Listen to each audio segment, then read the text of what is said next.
Chapter 836, I Want to Divorce You. _2. But Wu Yanyan was unlike any of them. Wu Dalong and Wu Erlong were a bit shy, hiding behind Wu Yanyan, afraid to address anyone, and quietly sizing up Ai Yang. This sister is so pretty, even prettier than our own older sister. Ai Yang then said, Yanyan, my home is nearby. Why don't you bring your two brothers over to play? Every time she saw Wu Yanyan, she felt a sense of affection, which is why she invited Wu Yanyan to visit her home. Moreover, Wu Yanyan didn't resemble her parents, while one brother resembled their father and the other resembled their mother. Given that Wu Yanyan's parents were also from Haiqing City, Ai Yang even now harbored a bold suspicion. Wu Yanyan was worried about her family. I can't today, my mom is waiting for the soy sauce and salt I need to bring back for cooking. Ai Yang took Wu Yanyan's wrist directly. Come on, come on. My mother and I have only been in Beijing for 2 years and don't have many friends. Your brothers and you visiting us would certainly make my parents and my grandparents very happy. It's just after 3 now, still early for cooking. Ai Yang's enthusiasm made it hard for Wu Yanyan to refuse. The Zheng family's place wasn't far, it was a mere 5-minute walk away. Standing in front of the glittering and splendid villa, Wu Yanyan was extremely shocked. She had passed by this villa every day on her way to school but had never thought that Ai Yang actually lived here. Wu Dalong and Wu Erlong were also very surprised, tugging at Wu Yanyan's sleeve quietly. Big sister, this place is so beautiful. The villa had servants and the decor was luxurious, which made Wu Yanyan feel somewhat restrained. Although she wasn't dirty, she was wearing patched clothes. Even the servants of the Zheng family wore better than her. Fortunately, the Zheng family's servants were all well-mannered, without any hint of a strange look, and Ai Yang didn't look down on her, keeping her arm linked with Wu Yanyan's the whole walk over. The butler brought over several plates of exquisite pastries and beverages. Ai Yang asked, Where's my mom? Madam is upstairs, the butler replied. Oh. Ai Yang nodded and then encouraged Wu Yanyan and her 2 brothers to eat the snacks and drink the beverages.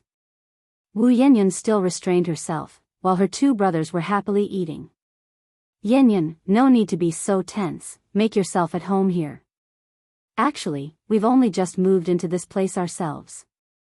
A year ago, it wasn't even our house, Ai Yang started the conversation willingly. Why? Wu Yanyan was curious. Picking up 2 pastries, one for herself and passing one to Wu Yanyan, Ai Yang began to tell Wu Yanyan about Ai Kuihua's background. Wu Yanyan listened in amazement. Oh my! I feel like I'm reading one of Auntie Jingio's novels. Auntie Jingio's tragic novels were very popular during that time, and Wu Yanyan had read them too. Ai Yang said, Life is not like a novel. My mother and I only started to have better days in the past 2 years. Before that, we were living in Dam Village. Our grandmother valued boys over girls. Right after my mother had a few sisters, she was thrown behind the mountain to feed the wolves. We decided to come to Beijing only when we couldn't go on living like that. Thinking back on that life now, it feels like a dream. Ai Yang wasn't someone who talked incessantly, and she rarely mentioned her past to others. She did so this time because she had her doubts. Besides, these things weren't secrets.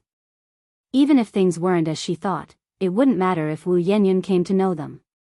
Wu Yanyan listened in amazement. How could your grandmother do such a thing? Although Grandma Wu didn't like her very much, Wu Yanyan had never entertained the idea of being discarded by her. That was too horrifying. Who does such a thing to their own granddaughter? Ai Yang smiled bitterly and shook her head. There was nothing I could do about having such a grandmother. I was young at the time, and my mother had just given birth. We had no way to stand up to her. I don't even know if those sisters of mine are dead or alive now. Wu Yanyan sighed. Yang, don't worry, maybe your sisters are fortunate and still alive. As she spoke these words, Wu Yanyan herself lacked confidence. Newborn babies had no capability to survive, and having been thrown so far away, the likelihood of living was slim. Just then, Ai Zuhua came downstairs. Yang, do we have visitors? Mom, Ai Yang stood up quickly to introduce Wu Yanyan. Hello Auntie, Wu Yanyan was a polite and well-mannered child as well. Nai Tsuhua smiled and said, "Please sit, don't be formal here. Just treat it like your own home." Chapter 837, I Want to Divorce You. _3. Upon finishing her sentence, Nai Tsuehua had someone bring over many delicious dishes. "Yanyan, you and your brothers don't need to go back tonight, just stay for dinner." Nai Tsuehua was also fond of Wu Yanyan. The young girl was pretty and knew her manners. Upon hearing this, Wu Dalong and Wu Erlong's eyes lit up. Wu Yanyan said, "Thank you, Auntie, you are too kind. My mom is waiting for the salt and soy sauce to cook dinner." "Oh, is that so?" Nai Tsuehua nodded and turned to walk upstairs. After a while, Nai Tsuehua came down from upstairs with 2 large bags in her hands. Around 5 o'clock, Wu Yanyan expressed her wish to leave. Nai Tsuehua handed the 2 bags to Wu Yanyan. "Yanyan, these clothes were gifts for Yang Yang, but she usually prefers to wear cheongsam, so these are surplus to her needs and it's a waste to keep them at home. If you don't mind, please take them to wear." These were gifts from some relatives when Nai Yang returned to the Jing family. The clothes were brand new but not to Nai Yang's taste, so they remained at home. Nai Tsuehua originally wanted to donate them to the orphanage, but the children there were quite young. Nai Tsuehua saw that Wu Yanyan's clothes were not very nice, so she decided to give them to Wu Yanyan. Wu Yanyan's family was poor, her clothes, generally patched up, were mostly relief clothing received from the village. Though these relief clothes were previously worn by others, the clothes Nai Tsuehua gave were all new. When Nai Tsuehua handed over the clothes, Wu Yanyan was very happy. "Thank you, Auntie. I don't mind at all." Seeing how happy Wu Yanyan was, Nai Tsuehua was also very pleased. "I'm glad you like them, remember to come visit us often." "Okay, Auntie," Wu Yanyan nodded. Nai Tsuehua and Nai Yang saw Wu Yanyan out to the gate. Under the sunlight, Nai Yang's hand held a slender strand of hair. Wu Dalong tugged at Wu Yanyan's sleeve. Sister Yang Yang earlier was so pretty. Can we often come to visit their home?" Wu Yanyan pinched Wu Dalong's nose. "You just want those tasty snacks and candies, don't you?" Wu Dalong stuck out his tongue. Honestly, aside from being a bit greedy, Wu Dalong really didn't have any other faults. Wu Yanyan continued, "If we visit Yang Yang's home again, you can't be impolite like today, greet people properly, and eat elegantly without making smacking sounds." "Oh, got it," Wu Dalong and Wu Erlong nodded. When Wu Yanyan and her brothers got home, Grandma Wu had already calmed down, with the kitchen knife previously brandished now nowhere in sight. Although the quarrel had subsided, there was still an indescribable oppressiveness in the yard. It was odd. "Mom," Wu Yanyan took the bought soy sauce and salt to find Yen Erju. Hearing Wu Yanyan, Yen Erju quickly wiped her eyes and pretended as if nothing had happened. "Mom's in the kitchen." "Xiaoyun, did you buy everything?" "I bought it." Wu Yanyan placed the salt and soy sauce on the stove, carrying 2 bags of clothes over to Yen Erju. "Mom, look, these are clothes from Yang Yang's mom, and they're all new." "Oh, they look nice." Yang Yang's mom, just like Yang Yang, is a kind person. Wu Yanyan noticed something was off with Yen Erju and asked, "Mom, why are your eyes red?" "I'm fine," Yen Erju casually wiped her eye, "just some sand got in because of the wind." "Did you thank them properly for giving you so many clothes?" "I did, don't worry," Wu Yanyan continued. "Mom, are you sure you're okay?" Somehow, Wu Yanyan felt uneasy. Yen Erju smiled. "Look at you worrying, I'm really fine. You should go try on those clothes to see if they fit." "Mom, if something is wrong, you have to tell me." "I know." Yen Erju pushed Wu Yanyan towards the door. "Go on and change your clothes." "All right." Girls always loved looking beautiful, so Wu Yanyan went inside to try on the clothes. During dinner that evening, Grandma Wu didn't show up. Wu Yanyan asked curiously, "Why isn't Grandma coming out to eat?" Yen Erju didn't respond. Wu Jinshu said, "She's sick. I'll bring some food over to her," Wu Yanyan said. Chapter 838, I Want to Divorce You. _4. Yen Erju scooped up half a bowl of rice and grabbed a couple of chopsticks full of greens. Let Dalong go. Wu Yanyan said, Mom, why aren't you taking some meat? The meat was bought by Wu Jinshu. Today was the first day of rest for the couple after starting their jobs, and they had wanted to celebrate properly with the family. So he specifically bought 2 jin of meat, only to end up like this in the end. Yen Erju said expressionlessly, Your grandma is sick and has no appetite for meat, Dalong, go deliver it quickly. Wu Dalong, carrying the bowl, ran swiftly to Grandma Wu's room. Grandma Wu was lying in bed, and upon seeing Wu Dalong coming, she said contentedly, It's good to have my oldest grandson, not like those other people, who have forgotten about Grandma. Grandma is doing all this for their own good. Wu Dalong didn't understand what Grandma Wu was talking about. After setting down the bowl, he ran off quickly. He was still waiting to go back to his room to eat meat. Grandma Wu grabbed hold of Wu Dalong's sleeve. Dalong, don't rush off just yet, accompany Grandma and talk for a while.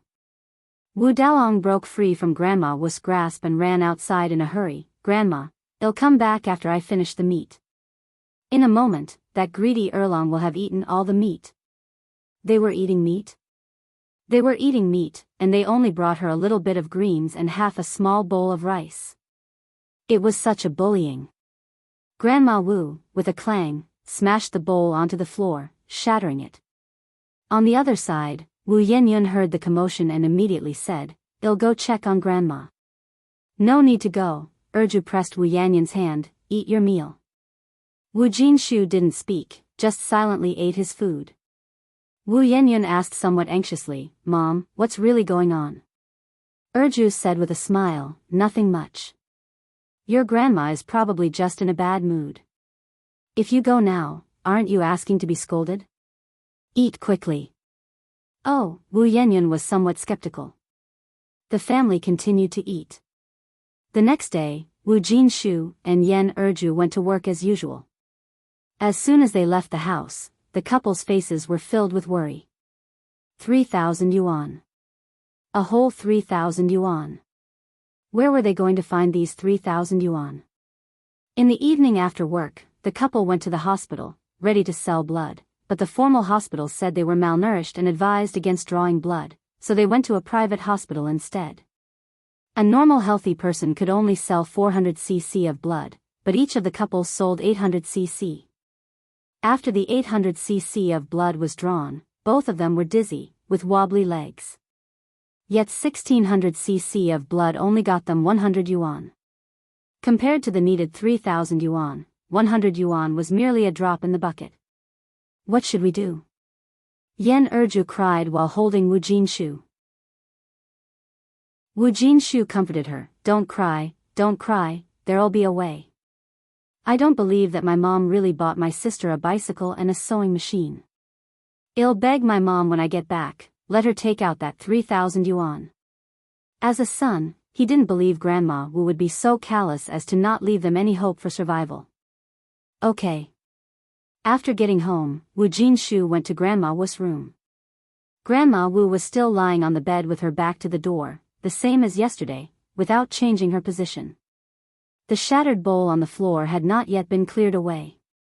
Wu Jinshu knelt down towards Grandma Wu. Mom, please give our family a peaceful life again. You mean to say I'm not peaceful?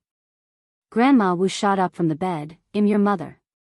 The mother who raised you with her own 2 hands. Now you treat your own mother like this for a foundling girl. An unfilial son like you will one day be struck by lightning. Wu Jinshu cried out, Mom, Yenyun is the daughter of Erju and me. She may not be our own flesh and blood, but in our hearts, she is more precious than our own. She still needs to attend school, she has to become a college student. She absolutely can't become someone else's stepmother. Mom, please take out that 3,000 yuan. When the people from the Wu family come tomorrow, I'll return the money to them. The money's gone, said Grandma Wu. I spent over 1,000 yuan buying your sister a bicycle and a sewing machine, and I lost the rest. So this marriage had to take place. Wu Jinshu looked at Grandma Wu in disbelief. Mom, did you really buy Jin a bicycle and a sewing machine? Yes. To crush Wu Jinshu's hopes, Grandma Wu took out 2 receipts from her pocket. Here are the receipts for the bicycle and the sewing machine. Although Wu Jinshu couldn't read, he recognized receipts. Wu Jinshu trembled all over. Mom. How could you do this? How can you take the money from selling Yenyun and spend it on things for Jin? Chapter 839, I Want to Divorce You. _5. This is the betrothal money. How did it become money for selling oneself? The conditions of the Wu Chang family are so good, it's her blessing that she can marry into that family. As the saying goes, marrying well is all about having clothes to wear and food to eat. If a girl can marry a bit better, she can enjoy her later life. I'm not harming her. You two make it sound like I'm some kind of a great villain. Alright. I'll be the villain then. At this point, Wu Grandma continued, what's wrong with buying your sister a bicycle and a sewing machine? That's what you owe your sister.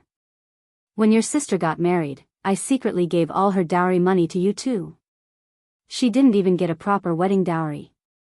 Wu Jinshu immediately broke into tears, hugging his head and sitting on the ground. Mom, you're really making it impossible for us to live. To tell you the truth, Erju and I sold our blood today. No matter what, I won't let Yenyun marry someone else as a stepmother. Upon hearing this, Wu Grandma was shocked. What? You really went to sell blood? No wonder she thought Wu Jinshu seemed a bit off, so he had gone to sell his blood. It seems that wild girl really can't be kept. She's a curse. Her presence disturbs the peace of the old Wu family. Wu Jinshu nodded. We really did, so Mom, I'll accept you buying Jin a bicycle and a sewing machine. Can you give me the rest of that money? Together we can come up with enough to call off this arranged marriage. It's too late to argue over the bicycle and the sewing machine now. Wu Grandma sighed. You go out first, I'll think it over. Seeing Wu Grandma finally softening, Wu Jinshu breathed a sigh of relief and immediately stood up from the ground. Mom, you think about it, I won't disturb you anymore. You go out, Wu Grandma waved her hand. When Wu Jinshu came out from Wu Grandma's room, Yen Erju asked anxiously, how did it go? What did your mom say? Wu Jinshu said, my mom isn't an utterly ruthless person, she agreed to think about it. After all, Yenyun is her granddaughter. Hearing this, Yen Erju also sighed with relief. At dinner, Wu Grandma still didn't join the table. Wu Yenyun noticed Wu Jinshu and Yen Erju's complexions looking bad and asked, Dad, Mom, are you okay? Your faces look so pale. Wu Jinshu said, it's nothing, probably just too tired from work during the day. Yenyun, later on take your brothers to bathe, and your mom and I are going to bed. Okay, Wu Yenyun nodded, still a bit worried. Dad, Mom, are you really alright? Should we call Dr. Lee to come take a look? Dr. Lee was the barefoot doctor in their area. No need, we just need some rest. At night, after seeing that her brothers had all gone to bed, Wu Yenyun prepared to wash the dishes. Just then, Wu Grandma, who hadn't shown her face all day, suddenly stepped out. Yenyun, come here with me. Wu Yenyun was stunned. Oh, okay. In Wu Grandma's room, have your parents gone to bed? Uh-huh. Wu Yenyun nodded. Wu Grandma continued, do you know why your parents looked so pale? Wu Yenyun shook her head. It's all because of you that they've become like this, Wu Grandma continued. Yenyun, if you really are a filial and good daughter, then please consider your parents and your 3 younger brothers. You can't be too selfish. Wu Yenyun was completely stunned. Grandma, what are you talking about? Wu Grandma sat on a stool. It's come to this, so I might as well tell you the truth. You're not your parents' biological child. Your mother picked you up in the mountains when she was gathering firewood. Wu Yenyun couldn't hear the rest of her words. Everything was a blur in her ears. In her mind, there were only 5 words. She was picked up. She was a foundling. No wonder she didn't look like either Wu Jinshu or Yen Erju. No wonder Wu Grandma often said it was her who dragged down the whole family, so it was like this. It was like this. Tears welled up in Wu Yenyun's eyes and suddenly gushed out, flooding her face in an instant. Wu grandma looked at Wu Yanyan with disdain and continued, I've spoken to a household about you. It's Wu Lan's brother Wu Chang. Wu Chang is in very good condition, and once you marry into their family, you just need to enjoy life. Once you marry him, not only will you become a wealthy lady, but our entire family will bask in your glory. Wu Chang's mother has already given me a betrothal gift of 3,000 yuan, and she promised that after you get married, our family can move to that small Western-style house with a courtyard in front, and even change our household registration to Beijing. Now, isn't that a huge stroke of good luck? Chapter 840, I Want to Divorce You. _6. But your parents are stubborn, they absolutely refuse to agree to this marriage arrangement. Today, they even went to sell their blood in order to gather 3,000 yuan to repay the Wu family. No wonder Wu Jinshu and Yan Erju looked so pale. They had gone to sell their blood. Wu Yanyan couldn't describe the taste in her heart.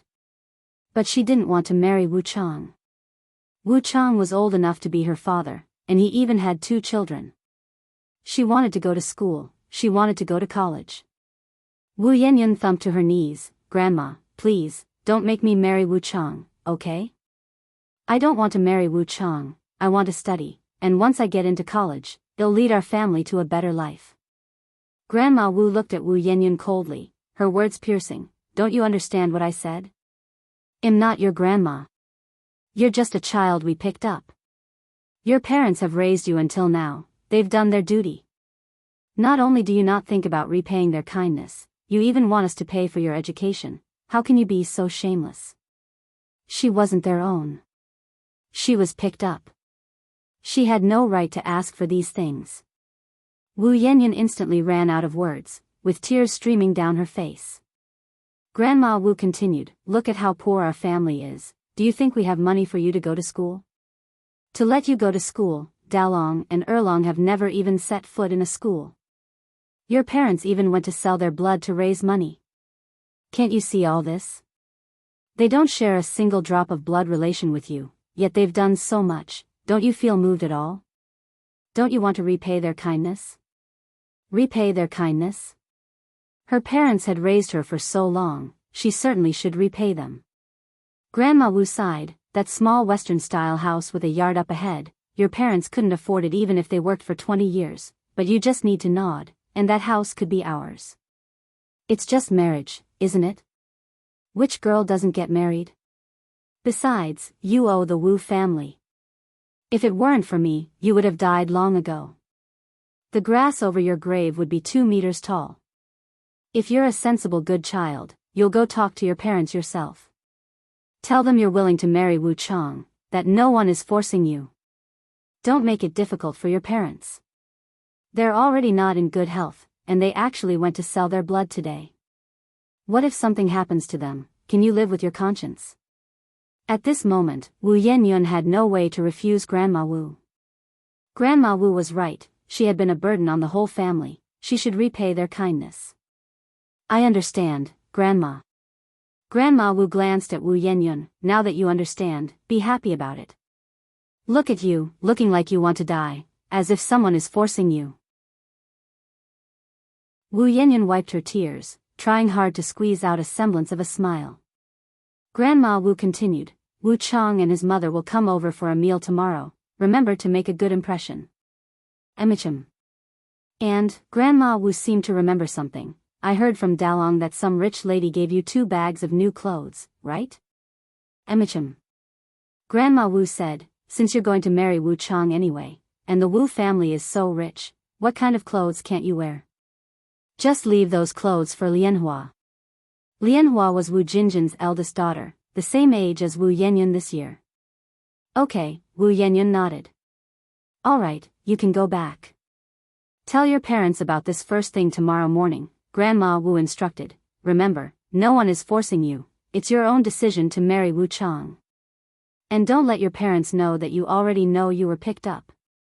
If they find out, they'll think I've been saying things behind their backs. Emichim. Wu Yanyan nodded tearfully. The next morning, Wu Yanyan got up early to prepare breakfast. After eating, she said, Dad, Mom, the Wu family is coming over today. You won't leave, will you? Yan Erju's eyes reddened. Xiaoyun, do you already know? I know, Wu Yanyan nodded. Yan Erju hugged Wu Yanyan tight. Xiaoyun, don't worry, we definitely won't let you marry that Wu Chang. Your parents will find a way to gather the 3,000 yuan. If we must, we'll take out a high-interest loan. The couple had not wanted to tell Wu Yanyan about this matter, out of fear it would burden her psychologically, but Wu Yanyan had found out anyway. Wu Yanyan smiled and said, Mom, I want to marry Wu Chang. What did you say? Wu Jinshu and Yan Erju exclaimed in unison, almost thinking they had misheard. Chapter 841, I Want to Divorce You. _7 Wu Yanyan continued, Mom and Dad, it was my own decision to marry Wu Chang. I went to the matchmaking session by myself. Even though Wu Chang is a bit older, his family is well off. Marrying him wouldn't be a loss. Yan Erju responded, Xiaoyun, did your grandma force you? Don't worry, with Mom and Dad here, no one can bully you. Wu Jinshu hastily nodded, Yanyan, your parents are here. You don't need to be afraid. Whatever the difficulty, our whole family will face it together. Pretending to be relaxed, Wu Yanyan said, it's truly voluntary, and it has nothing to do with grandma. Wu Chang is such a catch, many people want to marry him but can't even reach him. Xiaoyun. Yan Erju was in tears now. Xiaoyun, don't you still need to go to school? You can't marry Wu Chang, he already has 2 children.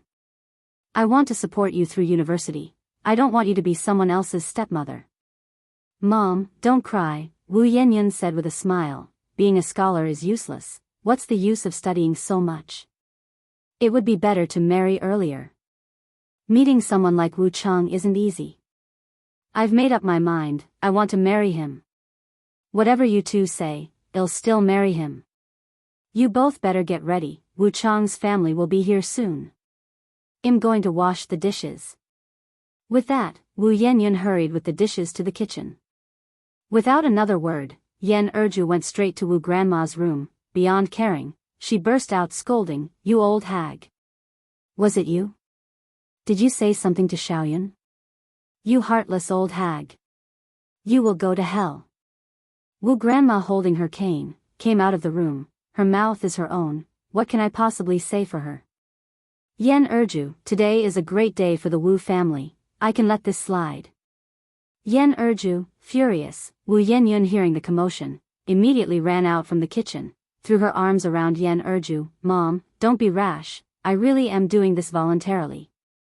It has nothing to do with Grandma. I want to marry Wu Chang. If you don't agree, I'll go to Wu Chang's house myself. Wu Grandma scoffed, heard what your daughter said. Just like a shrew. Our family, bringing you in, has been unfortunate for generations. Around 10 in the morning, Wu Chang, his mother, and Wu Lan arrived punctually, accompanied by Wu Jinjin. Wu Jinjin with a smile, Yanyan, come out, important people have arrived at our house. Seeing the dilapidated Wu family home, Wu mother covered her nose contemptuously, this place is really a mess. No wonder they are selling their daughter. Wu Yanyan immediately came out from inside, smiling, come in and have a seat. Upon seeing Wu Yanyan, Wu Chang's eyes stuck on her, as if glued. Wu Jinjin looked at Wu Yanyan, where are your parents? Just then, Wu Jinshu and Yan Erju came out of the house, you must be Wu Chang's mother, right? We don't sell our daughter. Xiaoyun definitely won't marry into your family. Please leave. Well, find a way to return that 3,000 yuan dowry. Wu mother was taken aback, then said, you want to call off the marriage? Then bring 6,000 yuan. 6,000? Wu Jinshu's face turned pale, shocked, wasn't it 3,000? Wu mother pulled out a contract from her pocket, it's written clearly here, black on white, backing out costs double the penalty. Either compensate us or marry off your daughter. Seems like today's meal won't happen. But let me leave these words here, tomorrow is a good day, either marry off your daughter or pay 6,000 yuan. Wu mother was a shrewd person, she doesn't engage in losing deals. After speaking, Wu mother left with Wu Chang. Wu Jinjin hurriedly followed, offering appeasement. Mother-in-law, please don't go. We're supposed to be uniting families, not causing disputes. My brother didn't mean anything by it, please don't be angry. Wu Jinjin knew Wu Jinshu wouldn't have the 6,000 yuan to give to Wu mother, so she desperately tried to smooth things over. Being on good terms with the wealthy Wu family could only benefit her. In fact, Wu Jinshu indeed didn't have 6,000 yuan to give to Wu mother. Even 3,000 yuan was a struggle, let alone 6,000. Yan Erju sat on the ground, looking up at Wu Jinshu. Jinshu, maybe we should just take the kids and run. Okay. Wu Jinshu thought it was a solution. They'll go pack our things right now. Let's leave tonight. Upon hearing that the couple wanted to flee, Grandma Wu was frantic. If they ran off, what would happen to the small Western-style house? She hadn't moved into the small Western-style house yet. Wu Yanyan said, Mom and Dad, I'm willing to marry Wu Chang. Given our family's current situation, where can we run? Leaving here, you and Dad won't even be able to find decent jobs. We would starve. Moreover, under these circumstances, the local authorities certainly won't issue us a proof of residence letter, and without it, where can we run? It was an era of restricted travel, where everyone needed introduction letters for long journeys, otherwise, they would be deemed undocumented migrants. Upon hearing this, Wu Jinshu and Yan Erju looked completely disheartened. Grandma Wu was overjoyed. Yan Erju hugged Wu Yanyan tightly. Xiaoyun, my daughter, my poor daughter. Wu Yanyan, holding Yan Erju, said, Mom, I'm doing this voluntarily. After marrying Wu Chang, I won't have to do anything, just be a rich wife, I'm not pitiful at all. Wu Jinshu was also wiping away tears from behind. In the blink of an eye, it was the next day. They were about to move to the small Western-style house, and Grandma Wu was very happy. She had cut many chic characters overnight and posted them in every corner of the Wu family house.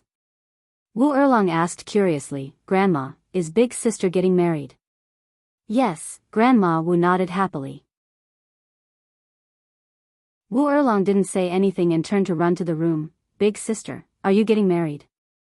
Wu Yanyan nodded. Big sister, I don't want you to get married. I don't want you to get married. Wu Erlong hugged Wu Yanyan tightly.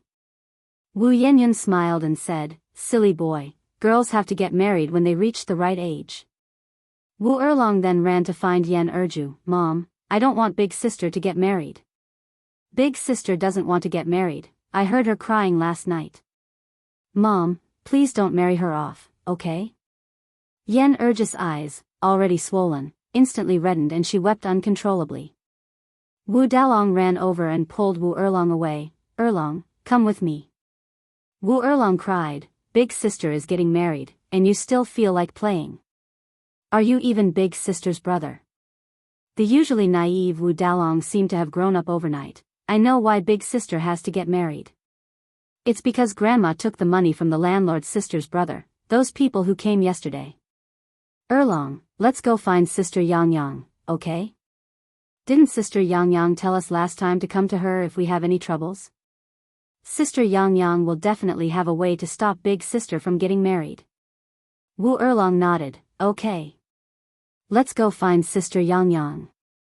But I don't remember the way to Sister Yang Yang's house. Wu Dalong said, no worries, I have a good memory, I know the way. Chapter 842, Yang Yang giving life lessons online. Hearing that Wu Dalong knew the way to Ni Yang's house, Wu Erlong was overjoyed. He quickly grabbed Wu Dalong's hand as if he had grasped the last straw for salvation. Let's go, then we must find Sister Yang Yang quickly. Hand in hand, the brothers ran swiftly towards the Jing family's direction.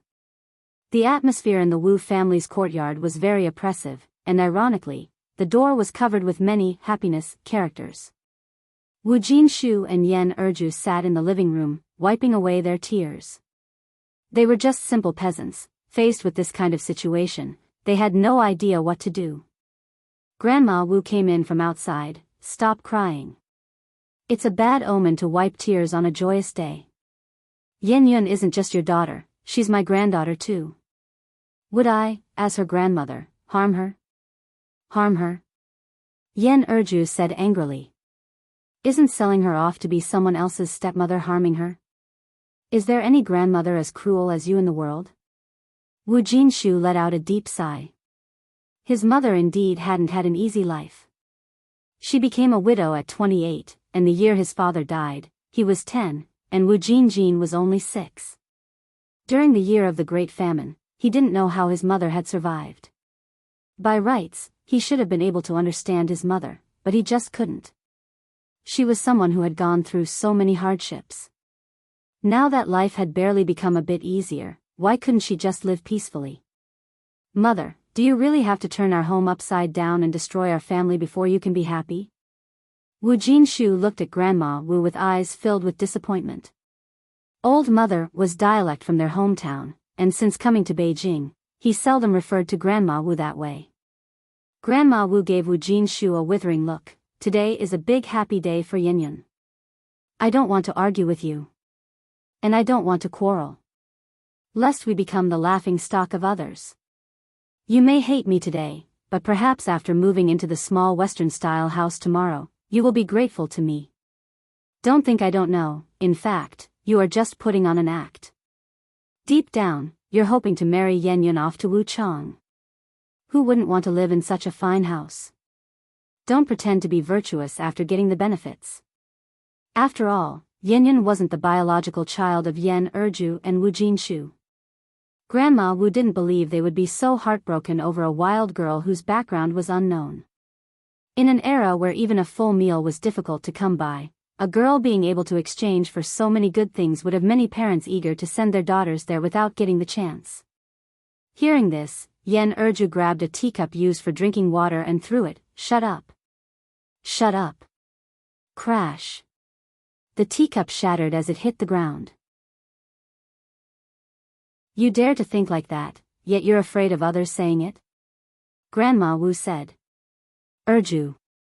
Wu Jinshu embraced Yen Erju tightly. Calm down, let's think of a solution together.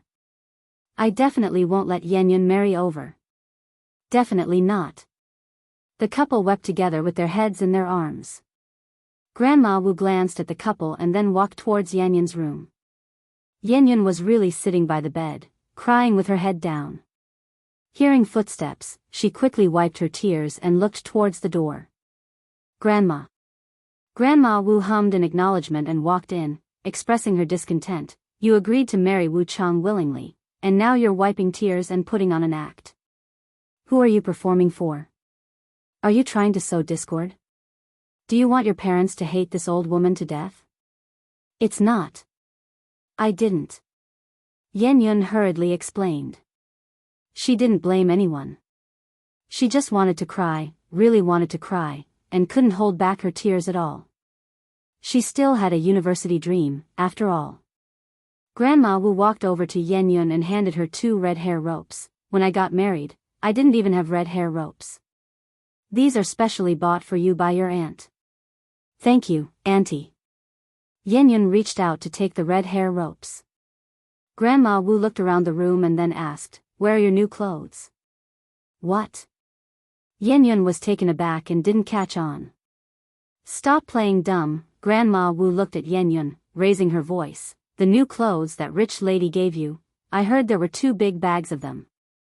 Didn't you say you were going to give them to Lianhua? It was because Grandma Wu said Yen had 2 big bags of new clothes that Wu Jinjin had been generous for once, bringing 2 old hair ropes for Yen. Yen, where was she in the mood to think about those 2 bags of new clothes now?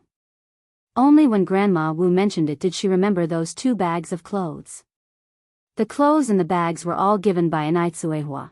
There were 2 pieces she had tried on, which looked very pretty. Wearing them, she felt like a city person. Chapter 843, Yang giving life lessons online _2. When Wu Yen didn't speak for a long time, Grandma Wu got angry. You ungrateful girl. Where are the clothes? Where are the clothes? Our old Wu family has really raised a white-eyed wolf. You don't have a shred of gratitude. You will go and live a good life at Wu Chang's place in the future, do you still care about those 2 new outfits? I raised you, and that's certainly worth more than those 2 bags of clothes. Wu Yanyan was numb by now. She walked behind the bed, took out the 2 bags of new clothes, and handed them to Grandma Wu. Seeing the new clothes, Grandma Wu's face looked slightly more pleased as she continued, is this all? Emichim. Wu Yanyan nodded her head. Did you hide any? Grandma Wu somewhat disbelieved Wu Yanyan. No. Really none? Such nice clothes, she just couldn't believe Wu Yanyan didn't keep any to herself. Really none. Grandma Wu placed the clothes on the table. No, I must search. Wu Yanyan sighed and did not stop Grandma Wu. The room was small, separated into 2 sections, with only a bed and a broken cabinet. Grandma Wu searched thoroughly and, finally satisfied that Wu Yanyan had hidden nothing, she took the 2 bags of clothes and left. She specifically left through the side door. If she had left through the front door, she surely would have been seen by Wu Jinshu and his wife, Yan Erju. Wu Jinjin was already waiting for Grandma Wu in her bedroom. Wu Jinjin was the instigator of this situation and did not dare show her face in front of Wu Jinshu and Yan Erju. What if they decided to act ruthlessly? Mom. When she saw Grandma Wu enter, Wu Jinjin immediately stood up. Are these the new clothes you were talking about? Emichim. Grandma Wu nodded her head and handed the bag to Wu Jinjin. Wu Jinjin was like a hungry wolf spotting a lamb, her eyes sparkling as she took the bag and dumped out all the clothes, exclaiming continuously, oh my. Oh my. These clothes are all imported. I saw this one in the department store, it was over 100 yuan. These clothes were all new, the tags still hadn't been removed. I think I can wear this dress. Wu Jinjin picked up a lace-edged dress and held it up against herself. Then I'm keeping this one. Wu Jinjin was not tall. On Wu Yanyan, it was a short skirt, but on her, it became a long dress, which looked very uncoordinated. But she had never seen anything so fine and felt that wearing this dress would turn her into a glamour girl from a big poster. Grandma Wu continued, you're so happy now, but your brother and your sister-in-law are furious with me. Especially your brother, he is really unfilial. I've worked so hard to raise him, and he even calls me a crazy old woman, saying I'm sick. What? Wu Jinjin immediately put down the clothes in her hand. My brother dares to say that about you? That's right, Grandma Wu continued, and your Yan Erju is just another outsider. She even dared to come at me with a kitchen knife wanting to kill me. Tell me, what bad karma have I created? Grandma Wu had been holding back her anger for days, and now with Wu Jinjin there, she surely wanted to vent. Hearing this, Wu Jinjin was furious. Mom. My brother is really too much. You've worked so hard to raise him, and this is how he treats you. Even a dog knows to wag its tail in gratitude. Besides, you're only doing it for him and his wife. I tell you, you've raised a son for someone else, don't expect him to take care of you in future. If you grow old and can't walk, he probably won't even glance at you. Grandma Wu's brows quivered as Wu Jinjin spoke. She was already over 60, and it wasn't long before she wouldn't be able to walk. She was afraid Wu Jinshu would neglect her in the future. Given the recent events, it was very likely that Wu Jinshu would indeed neglect her. Wu Jinjin continued, Mom, don't worry, you still have a good daughter. If my brother won't take care of you, I will in the future. Isn't there still 1900 yuan by your side? I think you should give me that money, just in case my brother and his wife trick you out of it. And that little Western-style house, I don't think you should give it to my brother anymore, give it to me instead. Our house is too small, and you can rest assured, it'll give you the best room to live in, it'll take good care of you. You see, I even scrape off a bit of meat from my own mouth to give to you. What has my brother given you? Not only does he give you nothing, but this time he's also made such a huge fight with you. Grandma Wu was very tempted by what Wu Jinjin said. Chapter 844, Yang Yang giving life lessons online _3. Her son had failed her expectations, but she could still rely on her daughter. Right, you're right. I can't count on that ungrateful son of mine anymore. That small Western-style house in front will be yours, but I'm keeping the money for myself. Grandma Wu was no fool, she wouldn't hand over the money just like that. That was her retirement fund. So, Mom, you agree? Wu Jinjin was overjoyed. It was a 2-story Western-style house, and Wu Jinjin almost thought she was hallucinating. After all, in Grandma Wu's eyes, boys were always the most important. Grandma Wu nodded, take it, and let your brother regret his actions. Every time I think about what he's done these past few days, it makes me uncomfortable. I've struggled so hard to raise him, and in the end, I've raised an enemy. Just then, some significant noise came from the doorway. Wu Jinjin said, it's Wu Chang and the others. Grandma Wu immediately stood up, then let's hurry out to meet them. Right. On the other side, Wu Dalong and Wu Erlong were panting heavily as they ran to the Jing family's home. Normally, Ni Yen wouldn't be home at this time, but coincidentally, she was just about to leave the house when she saw the 2 brothers, Dalong, Xiaolong. What brings you here? Where's your elder sister? Wu Dalong burst into tears, Sister Yang Yang, only you can save my elder sister now. Ni Yen was shocked, what's going on? Don't rush, take your time to explain. Wu Dalong cried so hard he could barely catch his breath. He didn't intend to cry, but he couldn't help it when he saw Ni Yang. Seeing Wu Dalong like this, Wu Erlong said, Sister Yang Yang, please go save my elder sister. She's about to get married. Get married? How could she suddenly be getting married? Ni Yang frowned slightly. She had seen Wu Yenyun just 2 days ago and had heard nothing about this. Let's go to your house now, and you can tell me on the way. Ni Yang took Wu Dalong by one hand and Wu Erlong by the other and headed for the door. After a few steps, Ni Yang realized walking was too slow, so she went back with the 2 children, let's take a car. They called the driver, and all rushed to the Wu family's home. It was Wu Dalong and Wu Erlong's first time in a sedan. Under normal circumstances, they would have been curious, but today, they didn't have time for that. In the car, Ni Yang roughly understood the situation.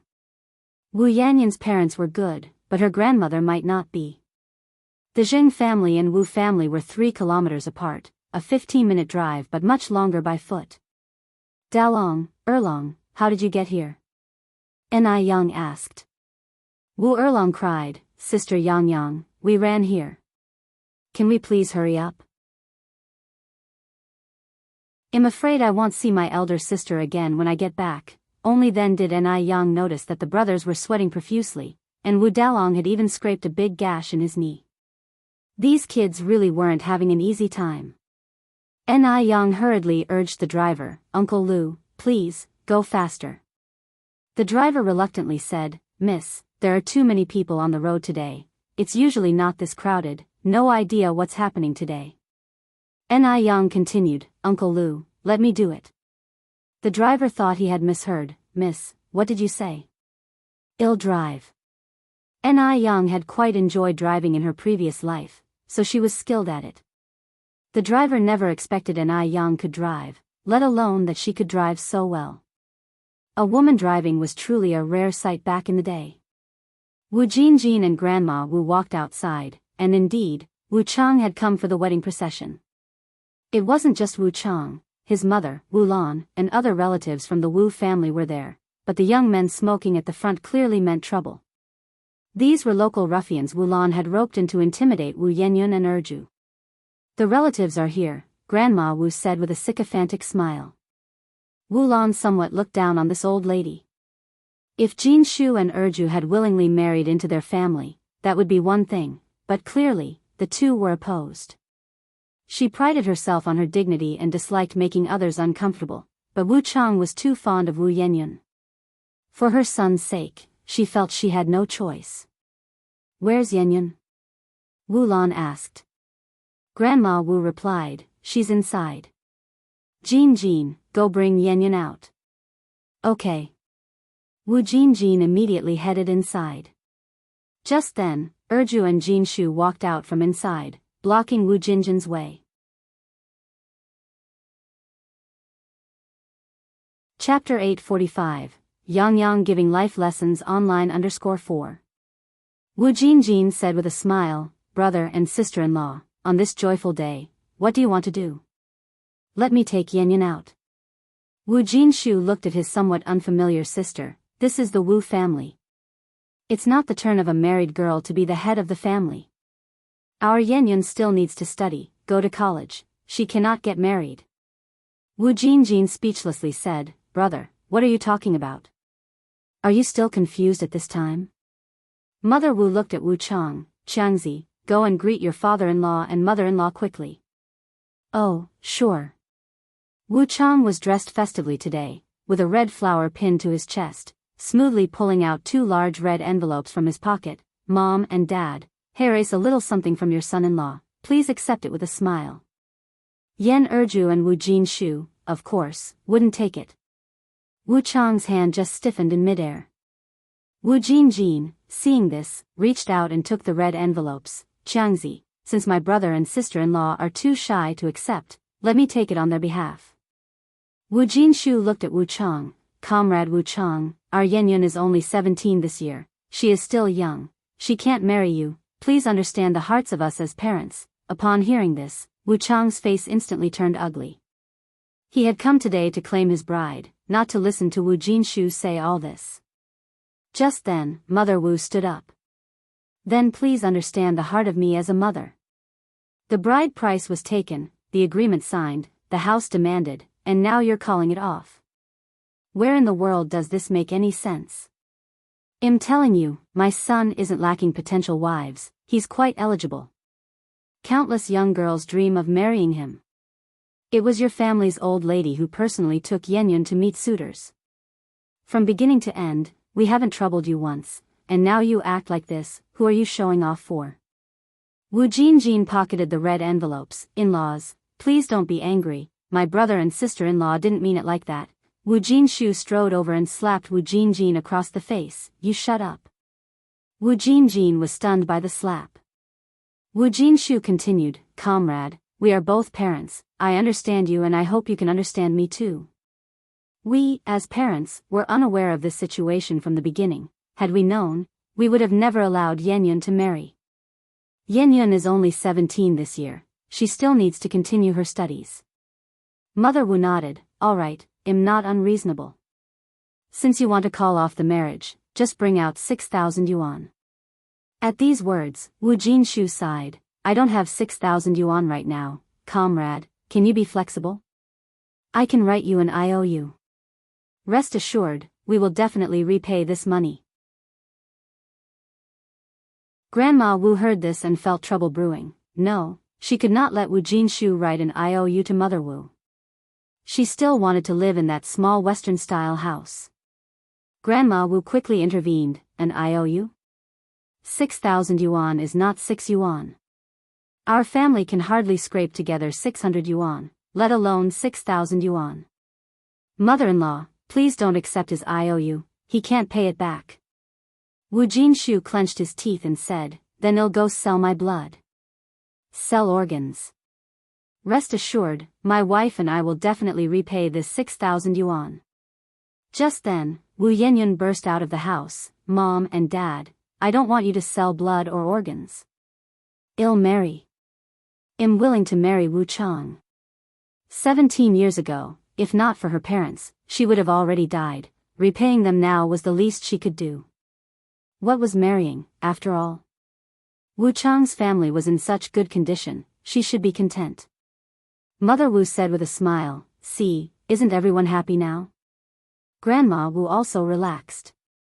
Xiaoyun. Yan Erju held Wu Yanyan's hand, no, I won't let you marry. Mom, I'm fine. Fearing that Yan Erju would worry, Wu Yanyan kept a smile on her face, I am willing to marry Wu Chang, I really am. Mother Wu came over, broke up the two hands, and pushed Wu Yanyan to Wu Chang's side, big sister, if you ask me, you should respect the child's wishes. Rest assured, Yanyan won't be mistreated marrying into our family. Just look at the life your family leads, is that really fit for people? She can only have good fortune with us. Seeing how cooperative Wu Yanyan was, Mother Wu was significantly relieved. Selling organs sounds easy, but could you two really go sell organs? Not to be blunt, but what if you both died on the operating table? How could Yenyun be at peace afterwards? Moreover, you two still have 3 children. Who will provide for those 3 children in the future?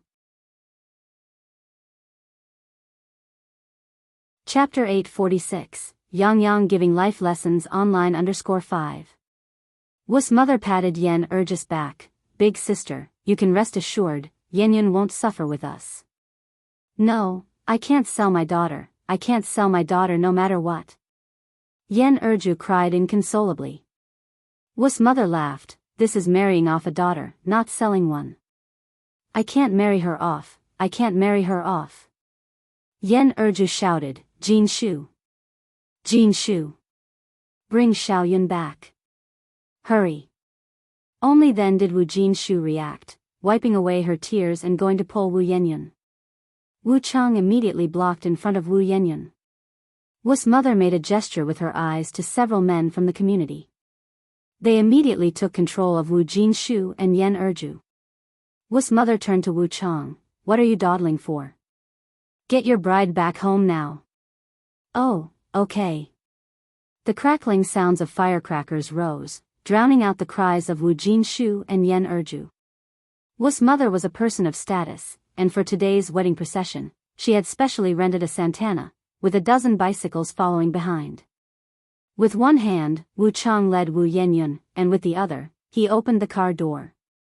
Wu Yenyun looked back at her parents, then with a heavy heart, got into the car.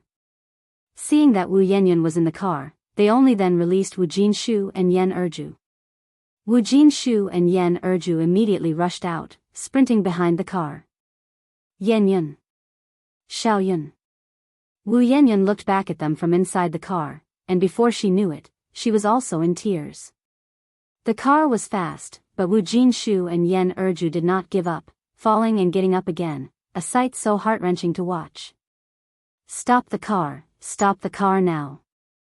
Wu Yenyun knocked on the rear window. Don't worry, Yenyun, I will treat you well in the future. Wu Chang patted Wu Yenyun's hand. Wu Yenyun could not care less about anything else and cried, I'm begging you, can you just stop the car? Wu Chang looked up at Wu's mother. Wu's mother flatly refused, no. The bride cannot go back the way she came. It's bad luck. Wu Chang said, Mom says no, so let's just forget it. That's when, screech. A sound of urgent braking ripped through the air. Everyone in the car lurched forward from the sudden momentum, their bodies crashing heavily towards the front. What's happening? Wu's mother looked at the driver. The driver himself was quite frightened. There's someone blocking the road. Perhaps they're after wedding candies? Many people, in order to get a lucky share, would intercept wedding cars, asking for wedding candies, peanuts, and such. Wu's mother said, you all stay put. I'll go and take a look. Wu's mother opened the car door and stepped out to see an imported car blocking their way. They didn't seem like they were here for wedding candies. Just then, the car door opened, and a slender figure emerged from inside. Backlit, her face was somewhat difficult to make out. Wu's mother squinted her eyes, her temples throbbing furiously. Why did she feel? This person seemed to bear ill will. Wu's mother felt a panicky retreat, stepping many paces backward. The figure approached closer, and the face previously hidden in sunlight gradually became visible. It was a very beautiful and bold set of features. As clear and pure as snow. Are you Wu Chang's mother? Ni Yang stopped in front of Wu's mother. Wu's mother swallowed hard. Yes, I am. This young lady couldn't be more than 17 or 18 years old, but Wu's mother felt the nerves one has when a subordinate meets a superior leader in front of her. That kind of awe was emanating from deep within, impossible to suppress. Where is Yenyun? Ni Yang continued. Inside the car, when Wu Yenyun saw Ni Yang, somehow, her heart, which had been suspended, suddenly relaxed at that moment. That feeling was like someone who had been blind for a long time suddenly seeing sunlight. Disregarding Wu Chang's attempt to stop her, Wu Yenyun opened the car door and stepped out. Yang. Yenyun. Ni Yang smiled faintly. Big sister. Wu Erlong burst out of the car, hugging Wu Yanyan. Wu Dalong, following Ni Yang's instructions, ran back to pick up the youngest brother. Wu's mother's frown deepened. Yanyan, why did you get out of the car? Get back in quickly. You have no right to tell Yanyan to get back in the car. Ni Yang spoke indifferently. Wu's mother declared confidently, Yanyan is our Wu family's daughter-in-law, how do I not have the right? Xiangzi, get out of the car and bring your bride up. A big man like you can't even keep a hold of your own bride. Wu Chang immediately got out of the car. Wu Yanyan instinctively hid behind Ni Yang. Seeing that things didn't look right, Wu Lan quietly slipped away, planning to bring Wu Jinjin and Grandma over.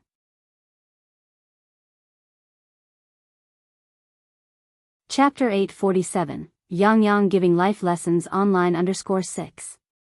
Fortunately, the Wu family wasn't far away. Yanyan, hurry back with me. Don't make Mom angry, or he'll beat you up. Wu Chang waved his fist at Wu Yanyan.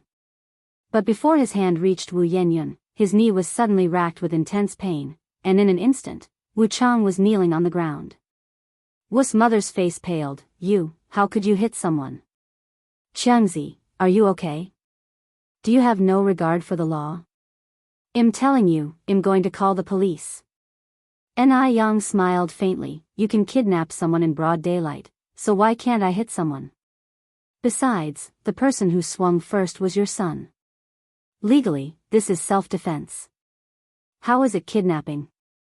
Wu Yanyan is our daughter-in-law who we paid 3,000 yuan to marry. The kidnapper is you.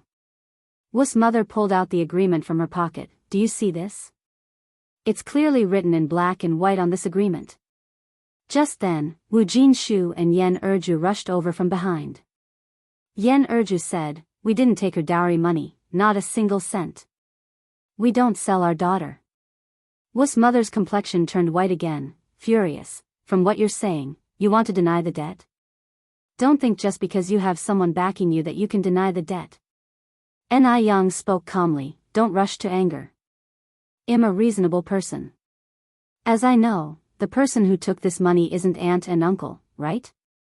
The person who took the dowry money is me. Suddenly, an elderly voice sounded from behind. Wu's grandmother and Wu Jinjin squeezed through the crowd. Who is this little girl meddling in our family's business?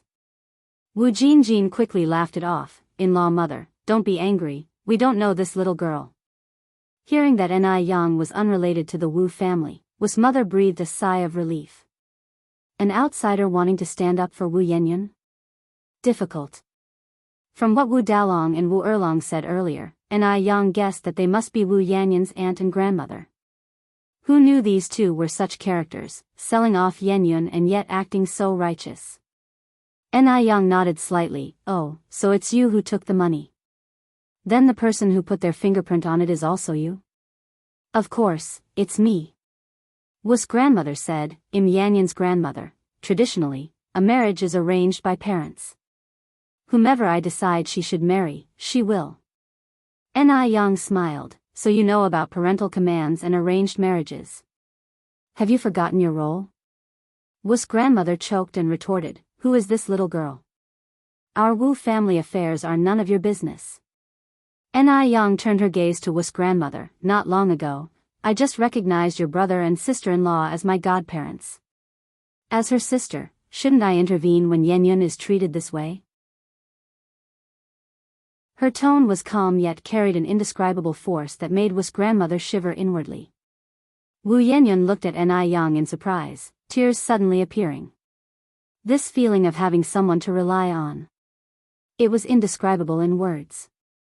Wu Jinshu and Yan Erju were also surprised, but beyond the surprise, they felt grateful. Blessed by heaven. Finally, someone was willing to stand up for their family. Knowing Ni Yang was not someone to be trifled with and not wanting to escalate the situation, Wu's mother conceded, fine.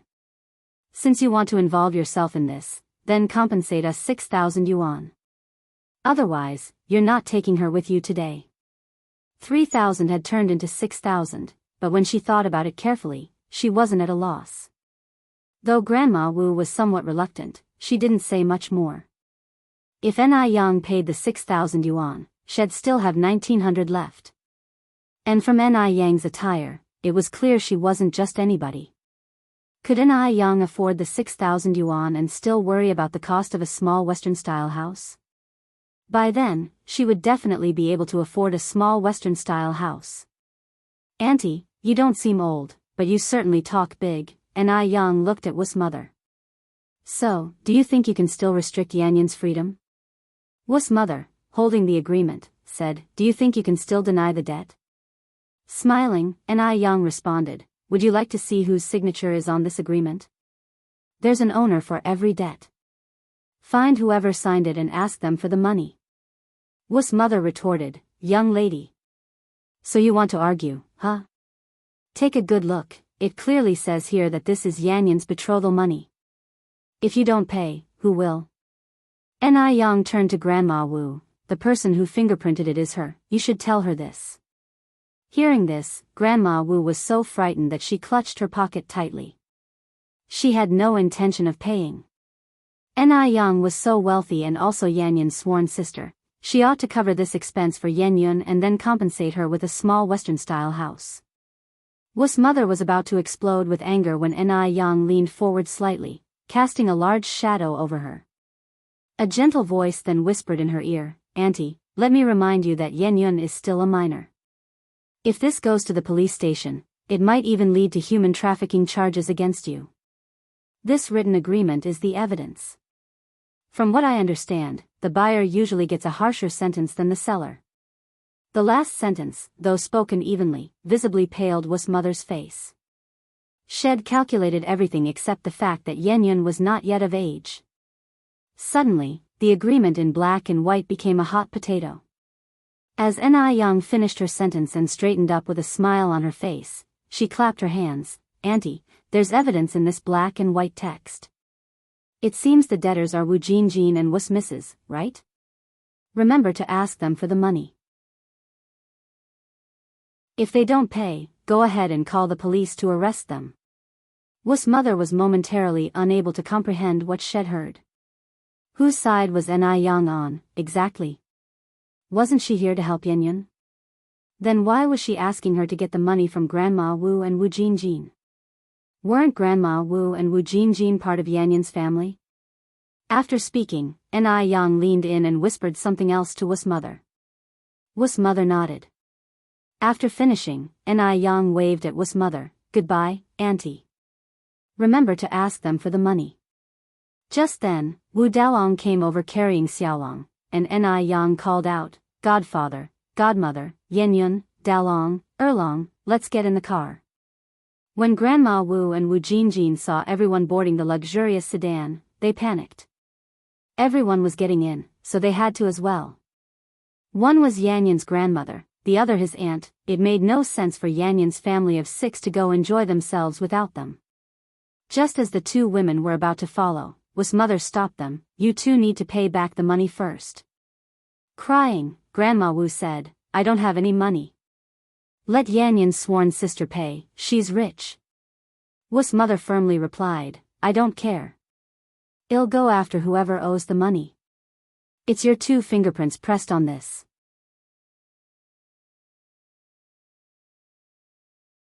Chapter 848, Times Create Heroes. A gentleman on the beam seeing her mother demanding money, Grandma Wu immediately resorted to her specialty. She sat on the ground and started throwing a tantrum, crying and wailing. But Wu's mother wasn't someone to be trifled with. During her years as a street director, what kind of troublemaker hadn't she seen? "You throwing a tantrum with me won't work. Debt repayment is a matter of principle. It was you who took the money, the thumbprints are yours and your daughter's. Today, either pay up or go to jail for 8 diliang." Wu Jinjin was startled. She definitely didn't want to go to prison. She was uneducated and lacked culture, unaware that the agreement wasn't legally binding. She only knew that repaying debts was the natural order of things. "Dear relatives, please don't be angry. Although the money was taken by my mother, it was meant for Yanyun's dowry. You should ask my brother and his wife for it. Their goddaughter is so rich, they surely won't miss these 6,000 yuan. Holding the agreement, Wu's mother said, "These are your mother's and your thumbprints. If I report this to the police, they will only look for you too. Forget it, I don't want the 6,000 anymore. Just give me back 3,000. I'll just take the loss this time. It's impossible to get Grandma Wu to part with the money. Once the money was in her pocket, it was hers. I don't have any money." Grandma Wu clutched her pocket tightly, as if to say there wasn't 300 silver taels there. Wu's mother laughed. "No money, is it? Well, I'll just report you to the police. Xiangzi, go to the police station right now and get this old shrew and the young one arrested. No pay, no freedom. You really think I can be easily fooled, huh?" Wu Chang was a simpleton and, hearing his mother's words, immediately pushed his bicycle, saying, "All right, Mom, I'm on it." Wu Jinjin turned white with fear. Mom, please take the money out. I don't want to go to jail, I have elderly and young to care for, I don't want to go to jail." Seeing that Wu Chang was truly about to report to the police, Grandma Wu got scared too. At her ripe old age, she certainly didn't want to die in a cell. She immediately stood up from the ground and grabbed Wu Chang's bicycle. "I'll pay back the money, just let it be." Wu's mother signaled to Wu Chang with her eyes, and he stopped his bicycle. Grandma Wu pulled out a shabby cloth pouch from her pocket, unwrapped it layer by layer to reveal the crisp blue-green 100 renminbi banknotes inside. She hadn't even warmed up this money before it swiftly became someone else's. As Wu's mother took the money from Grandma Wu, the old lady clutched the banknotes tightly. Wu's mother had to pull hard to retrieve them. After counting, she frowned. How come there's over 1,000 yuan missing? That 1,100 yuan had been spent on Wu Jinjin's bicycle and sewing machine, and Grandma Wu had used a dozen more to buy meat and new clothes. Grandma Wu said, that 1,000 was used to buy things. That's all I have left now. Hearing this, Wu Jinjin's heart skipped a beat. Her bicycle and sewing machine had only been bought a few days ago. She hadn't even learned to ride the bike, and she hadn't been willing to use the sewing machine yet. Wu's mother continued, "Then those things will compensate for the money." Wu Jinjin screamed, "No way. I don't agree." Wu's mother turned to Wu Chang. "Xiangzi, maybe you should visit the police station after all." "Okay." Wu Chang nodded. Wu Jinjin rushed to hold Wu Chang's bike. "Compensate? Well, compensate you."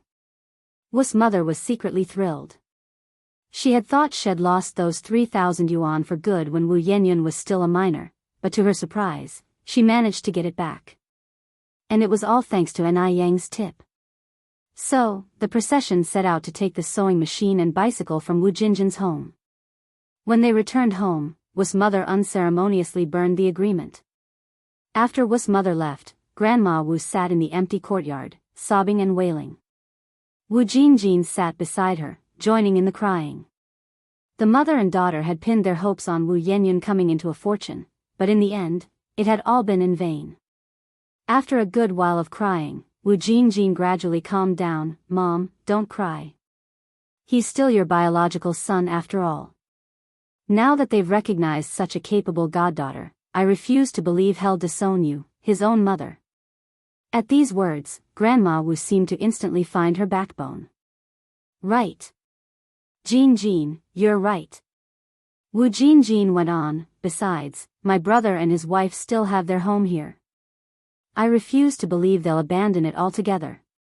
When the time comes, you must enjoy the good life with them, and don't forget about me." Grandma Wu patted Wu Jinjin's hand. "Don't worry, Jinjin. With your brother's goddaughter being so rich, I won't let you down."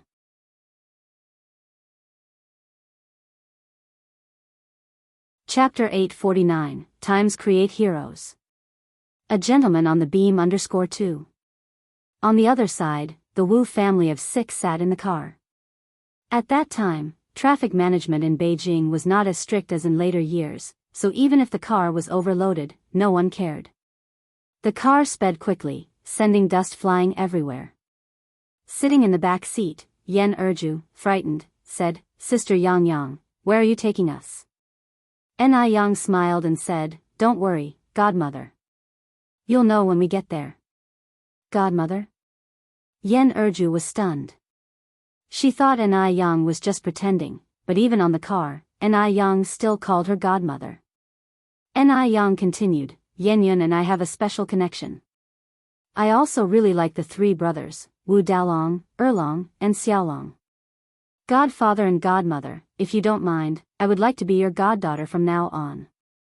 Wu Jinshu, not expecting Ni Yang to say that, quickly said, "We don't mind at all, Sister Yang Yang. I think, your aunt and I haven't." Wu Jinshu hadn't even finished speaking when Ni Yang said, "Since you don't mind, then from now on, you two are my godparents and Yen Yun is my sister.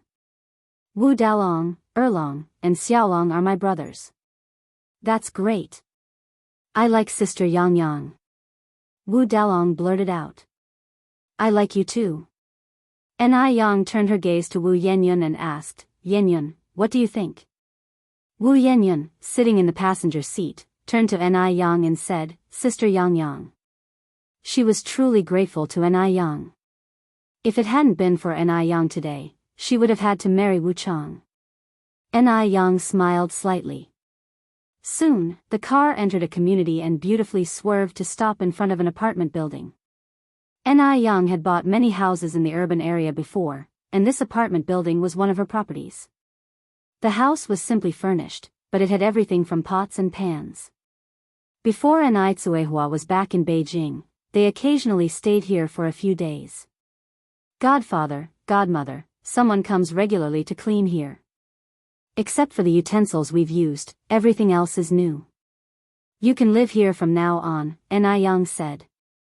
"How could we possibly do that?" Wu Jinshu exclaimed. "Sister Yang Yang, this is your house. How could we live here?" Ni Yang, smiling, said, "Don't worry, godfather. It's not like I'm giving you this house for free. I'll charge you 10 yuan rent each month. Anyway, it's vacant otherwise. When you're later financially stable and want to buy a place, I can sell this apartment to you." Although Ni Yang didn't care about this particular property, she knew Wu Jinshu and Yen Erju were honest people who wouldn't accept her gift without cause, hence, she proposed renting it to them. The apartment had 4 rooms and 2 living rooms, and with 2 bathrooms, there was plenty of space for everyone in the Wu family. Wu Jinshu looked around the house. "Sister Yang Yang, such a nice place and you only charge 10 yuan a month." Even though it was simply decorated, in Wu Jinshu's eyes it was extremely luxurious. The house had everything, even tile and wooden flooring. After all, even Wu Lan's basic mud house rented for 10 yuan a month. Ni Yang said, "The house remains vacant anyway, and I wouldn't feel comfortable renting it to strangers. Renting it to you and godmother gives me peace of mind." With that, Wu Jinshu felt much relieved. Ni Yang then said, "Godmother, look, there's a small yard in front of the first floor. You could plant some vegetables there when you're free." Yen Erju really liked the house, but she was still a bit embarrassed. "Sister Yang Yang, the rent you're asking is too low." Ni Yang, smiling, said, "We're not strangers after all. I couldn't rent this place out for a single cent when it's vacant." Wu Yenyun also liked this new home, but was concerned about Grandma Wu. "Now that we've all moved here, what about Grandma?" Wu Jinshu didn't say anything. Yen Erju was still upset. "Your grandma deserves it." Wu Yenyun continued, "But Grandma is so elderly now, and when we were leaving, Aunt Wu was still asking her for money, even though her grandmother was willing to marry her off to Wu Chang." Wu Yenyun still felt a bit worried for her. Especially since she had found out she was not the biological daughter of Wu Jinshu and Yen Erju.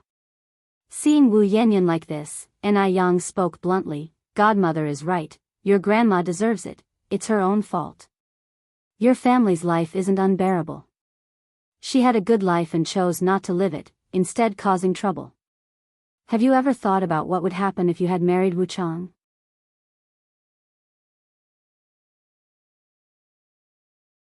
Chapter 850, Times Create Heroes. A gentleman on the beam _3.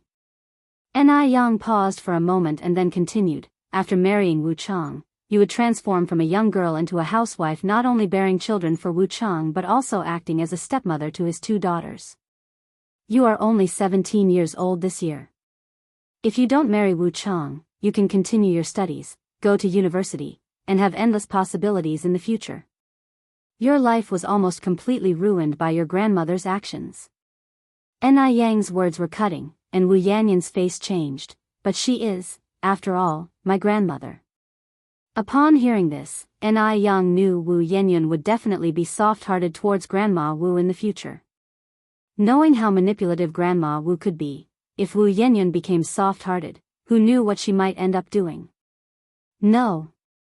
It was essential to completely sever the notion Wu Yanyan held towards the Wu family.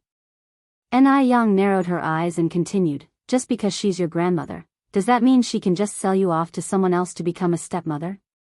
Yanyan, if you think just because your grandmother is old, you should forgive all her faults, then you might as well go back and marry Wu Chang or even Zhao Chang.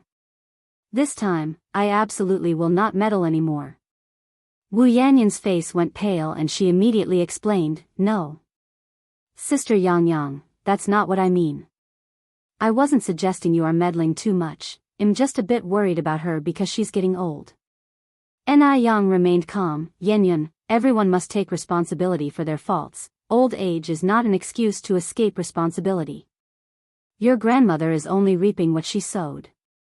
Uncle, don't you think I'm right? At that last sentence, Ni Yang looked up at Wu Jinshu. Wu Jinshu initially shared the same thoughts as Wu Yanyan. After all, that woman was his own mother, and he couldn't just ignore her. But after listening to Ni Yang, he came to a sudden realization. Yes. Old age should not be an excuse to avoid responsibilities. If it wasn't for Ni Yang today, Wu Yanyan's life would be ruined. Wu Jinshu nodded, Yang is right. Seeing Wu Jinshu agree, Ni Yang sighed in relief, thinking he might have been foolishly filial. Wu Yanyan nodded, Yang, I understand now. Ni Yang then took out a stack of RMB from her bag, Godfather, here is 4,000 yuan, consider it a loan from me. Since she had decided to help Wu Yanyan, Ni Yang was committed to supporting her all the way. Plus, Ni Yang was becoming more and more certain about the outcome she suspected. Although the results were not out yet.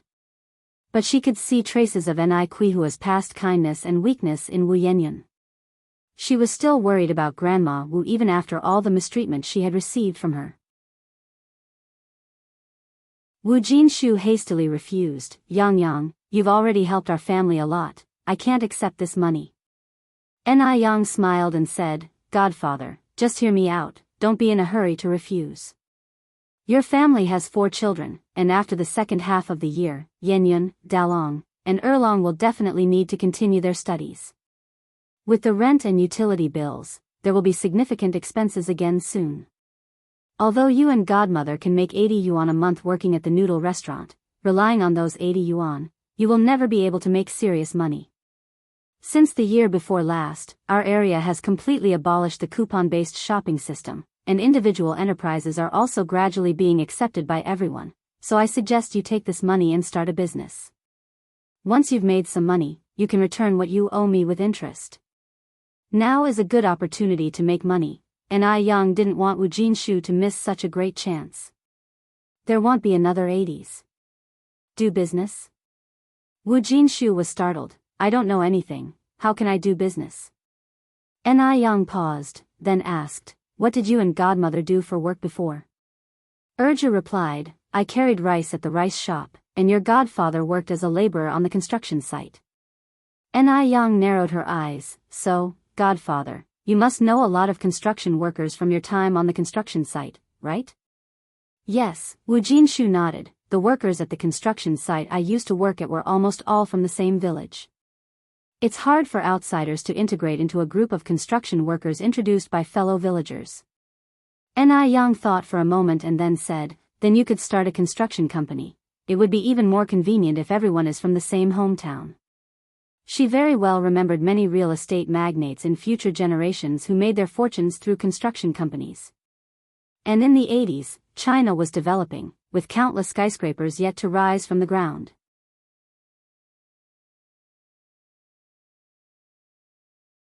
Chapter 851, Times Create Heroes. A gentleman on the beam _4.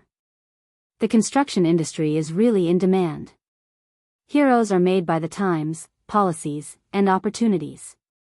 As long as you seize the moment, in this era full of business opportunities, becoming wealthy is truly easy. But your godmother and I can't read, Wu Jinshu said, scratching his head somewhat embarrassedly. Ni Yang replied, Yenyun still has more than 3 months before school starts. You and godmother can take this time to let her teach you some things, to recognize a few characters first, then you can slowly learn later on. Hard work never fails the determined, and Ni Yang had also known many rich people in the future who hadn't even stepped foot into a school. Their only difference from educated people was a graduation certificate. Ni Yang continued, if you want to give it a try, I can help you look out for a storefront. You can start planning now. After all, you have worked on the construction site before, so you don't need to worry about connections. You don't need much capital to start a construction company. When there's work, call the brothers. When there's none, everyone goes home. Wu Jinshu was hesitant. He was afraid he wouldn't do well. Ni Yang added, Uncle, you're still young. Even if not for yourself, you should try for the kids. You've worked on construction sites for so long and definitely know a lot of people and are quite familiar with the industry. There's truly nothing to worry about. Many outsiders have succeeded, and you're far more knowledgeable than them. What if it fails on me? Asked Wu Jinshu. He used to just think about finding a job with good pay, never considering going it alone. Ni Yang said with a smile, if you want to get rich and expand your business, don't be afraid of failure. Because no one's success comes that easily. Harace what well do, they'll give you another 5,000 yuan, which will be my investment in buying shares. If you make money, you can share the profits with me at the end of the year. As she spoke, Ni Yang took another 5,000 yuan in cash from her bag. Usually, Ni Yang wouldn't carry so much cash in her bag, but today she planned to deposit it in the bank. Yang, aren't you afraid? Wu Jinshu was startled by Ni Yang. She just kept handing out 5,000 yuan, wasn't she afraid of losing money? Ni Yang smiled, what's there to be afraid of? You'll never get rich if you're always timid. Godfather, it's my money, and I'm not afraid, so what are you afraid of? Wu Jinshu was stunned for a moment. At that moment, Yen Erju suddenly spoke, Dad, I've decided what Yang said makes sense. Why don't you give it a try? What if it works out? Wu Yanyan said, Dad, I also think Yang is right. Seeing that the time was ripe, Ni Yang said, Godfather, in this life, people should always take risks without reservation at least once. Without trying, you'll never know how great your potential is. Wu Jinshu nodded, all right. Yang, I'll listen to you. Okay, Ni Yang nodded, then I'll watch out for storefronts. Wu Jinshu continued, thanks so much, Yang. You've helped our family so much, I don't even know how to thank you properly. Ni Yang looked at Wu Jinshu and said, I think the best thank you is not to be soft-hearted. Wu Jinshu knew what Ni Yang meant, don't worry, I won't be. After talking about these things, Ni Yang went on, Godfather, Godmother, it's your first time moving over today. First, get to know the surrounding area. The house is fully equipped with sheets and quilt covers, you just need to buy some clothes to change into. Just turn right outside the community gate and there's a department store. As for your old home, I suggest you don't go back for now. Okay, Wu Jinshu nodded. Ni Yang picked up her bag, I have other matters, so I'll leave first. Wu Jinshu and Yen Erju wanted to see Ni Yang off, but she said with a smile, Godfather, Godmother, no need to fuss, let Yanyan escort me. Ni Yang left the building with Wu Yanyan. Yang, thank you so much for today. Ni Yang replied with a smile, Yanyan, you've already thanked me. And I'll say it again, the best thanks is to not be soft-hearted. With someone like your grandmother, don't think about repaying evil with kindness. If you do, she will only ask for more and it'll be endless. It's been hard for your family to find peace, don't let an old lady disturb it. Right, Wu Yanyan nodded. Ni Yang patted Wu Yanyan on the shoulder, as long as you understand. I'll be off now.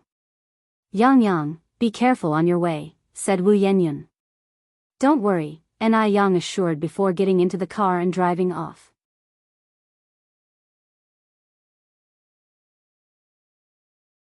Chapter 852, Times Create Heroes. A gentleman on the beam _5. Ni Yang recalled how she had raced the car on the way over, and Wu Yanyan continued, Yang, take it slow on your way back. Ni Yang nodded, I will. However, before even a blink of an eye, the car had already disappeared from Wu Yanyan's view. This is way too fast, isn't it? What happened to driving slowly? Wu Yanyan opened her mouth in disbelief. Ni Yang hadn't felt this adrenaline rush of speed in a long time. In her previous life, because of Beijing's traffic congestion, she would go to official racetracks to experience the thrill of racing. But now in the 80s, Beijing's traffic signals were still not fully functional, and it was difficult for an ordinary family to buy even a bicycle. Where could traffic congestion come from? Without traffic restrictions or speed limits, and without waiting for traffic lights, the boss and I was very satisfied. Passers-by were continuously amazed. This is too impressive. Du Jiaojiao's eyes widened as she quickly tugged on Grandpa Du's sleeve. Look over there. Grandpa Du remained calm, twirling his Buddha beads. I saw it. To Du Jiaojiao, it might be incredibly impressive, but for Grandpa Du, it was nothing unusual. He had once driven while being pursued, navigating unharmed through a hail of bullets. Such a small trick could only deceive a naive girl like Du Jiaojiao. Without a second thought, he knew it was something a rich young man would use to attract girls. Just then, a strand of long hair floated out of the car window, tracing a perfect arc through the air. A woman? Grandpa Du raised his eyebrows slightly. My goodness. The driver is actually a woman. Du Jiaojiao nearly jumped for joy. Did you see that just now? Women drivers in this era were rare, Du Jiaojiao included. In this era, a woman driving was a novelty, so Grandpa Du remained calm. I saw it. Du Jiaojiao looked at him with disdain. How can you look so unexcited? There's nothing to be excited about, Grandpa Du said in a bland tone. Du Jiaojiao shook her head. It's so boring to be with someone like you. Grandpa Du said nothing, calmly twirling his Buddha beads. Du Jiaojiao went on to say, I've decided, from today on, I'm going to learn to drive. Grandpa Du replied, I'll have Ziki teach you. Can't you teach me yourself? Du Jiaojiao knew Grandpa Du was a good driver. Don't worry, Ziki has more than enough skill to teach you, Grandpa Du assured her. Du Jiaojiao did not say much more. Ni Yang parked the car in front of Fragrant Beauty and then walked in. Coincidentally, Fragrant Beauty was also Du Jiaojiao and Grandpa Du's destination. Seeing the familiar sedan, Du Jiaojiao exclaimed in surprise, Isn't that the car we just saw? Indeed it is, Grandpa Du had a good memory for license plate numbers. I really want to see what the driver looks like, Du Jiaojiao continued, but the most important thing right now is to fill our stomachs. Let's go in quickly. The waiter led the two upstairs. The usual for both of you? Du Jiaojiao nodded. He's vegetarian. Grandpa Du's hand paused while twirling the Buddha beads, ultimately remaining silent. The taste of fragrant Bowtai's dishes really was beyond reproach. Even a simple vegetarian dish was full of color, fragrance, and flavor. When the two left Fragrant Beauty, the sedan was still parked at the entrance. That person hasn't left yet. Shall we stand here for a bit and see what the driver looks like? Suggested Du Jiaojiao. I'm not as bored as you, Grandpa Du said lacklusterly. Du Jiaojiao had anticipated the response and waved her hand. Never mind, let's go back. As soon as they returned to Mansion Deming, the manager came over carrying a birdcage. Grandpa Du, we just caught this myna. It's very smart and can even talk. Grandpa Du's main interests were usually feeding fish and playing with birds, so Mansion Deming had a pond full of imported koi. Hearing about the talking myna, Grandpa Du's interest was piqued. Oh? What can it say? The manager thought for a moment, then said, I think it's Ying. Yes, that's it. Ing ing. Just then, the bird in the cage thrashed its wings fiercely and snapped, "Son of a bitch. Son of a bitch." At this, the manager's face showed an embarrassed expression. It really was saying ing ing just now. Grandpa Du said, "Let it go."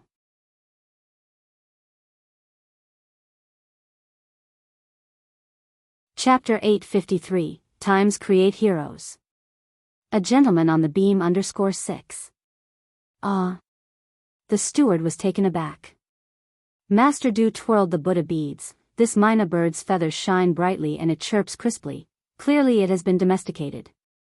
Aren't you afraid its owner will be worried, now that you've captured it?" The steward continued, "I figure this mynah must have sneaked out by itself. A bird like this, kept in captivity for a long time and suddenly set free outside, has absolutely no survival skills. If released, it wouldn't only fail to find its way home but might also face the risk of starving to death." The mynah in the cage, as if understanding the steward's words, started calling out desperately. "Son of a bitch. Son of a bitch." Master Du nodded, "You have a point, let's keep it then." This mynah was indeed amusing. He had raised many birds, including parrots and mynahs, but never had he seen a bird that could curse. Master Du, with his right hand still holding the Buddha beads, flicked the birdcage, "Be good." With these two mild words, the previously agitated mynah calmed down instantly. Its feathers, which had been standing on end, gradually relaxed as it shrank into a corner, trembling. But as soon as Master Du turned away, the previously silent bird became fierce again, yelling, "Son of a bitch. Son of a bitch." Master Du glanced back slightly. "Starve it for a meal." "Okay." The steward nodded. This time, the mynah in the cage dared not make a fuss anymore. Realizing that preserving its own life was the priority, its expression was particularly aggrieved. The steward chuckled, saying, "It seems to understand us." Ni Yang handed over the storefront matters to Gulanji. Gulanji had wide connections in Beijing, and for her, renting a storefront was a minor matter. After that, Ni Yang discussed some other matters with her, and by the time she returned to the Jing family, it was already past 8 at night. It had truly been an exhausting day. Ni Yang took a luxurious rose oil bath and went to bed. The next morning, the first thing Ni Tsuhua said to Ni Yang was, "Yang Yang, Duo Duo might be lost." "Duo Duo is lost?" Ni Yang frowned slightly. Ni Tsuhua nodded and continued, "I haven't seen Duo Duo since yesterday afternoon. Last night, I specifically left a window open for it, but it didn't return." This was quite strange. Although Duo Duo was free-range, it used to come home several times a day, and it rested at night in the artificial tree inside the villa. Ni Yang continued, "Did it go back to Jinghua village?"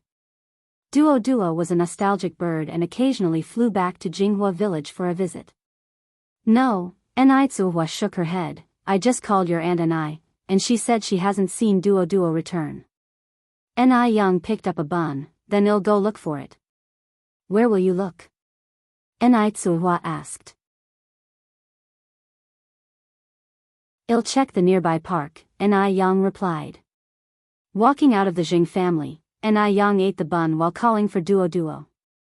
Duo Duo, although a bird, was smart and understood human nature. Whenever she called its name, as long as it heard her, no matter the distance, it would fly to her. But this time, Ni Yang almost shouted herself hoarse and still saw no sign of Duo Duo, not even in the nearby park. Could it really be lost?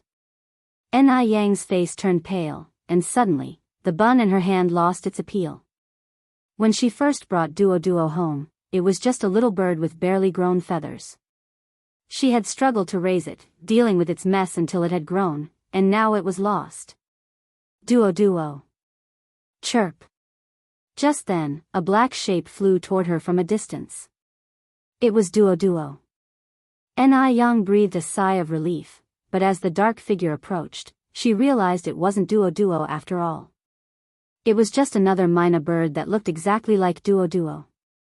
Yet, from Ni Yang, the seasoned mother's perspective, this mynah was a bit uglier than Duo Duo.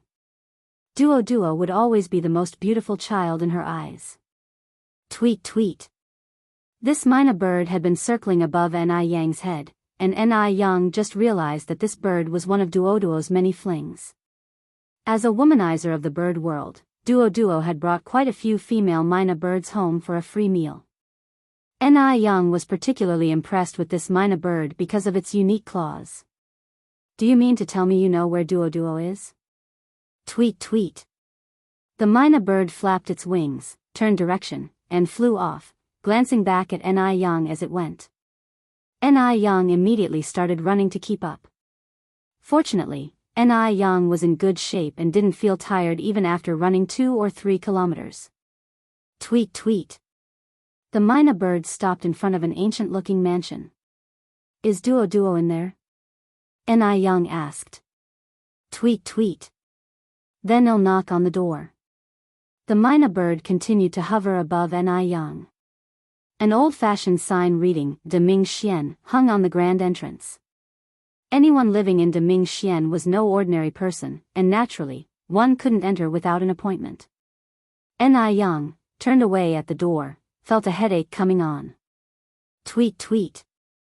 The mynah bird overhead seemed frantic. What should I do? Ni Yang extended a finger and massaged her temple. Just then, Ni Yang noticed that the walls of De Ming Xian weren't very tall. Maybe she could climb over. Although it seemed a bit wrong, saving a bird was more important.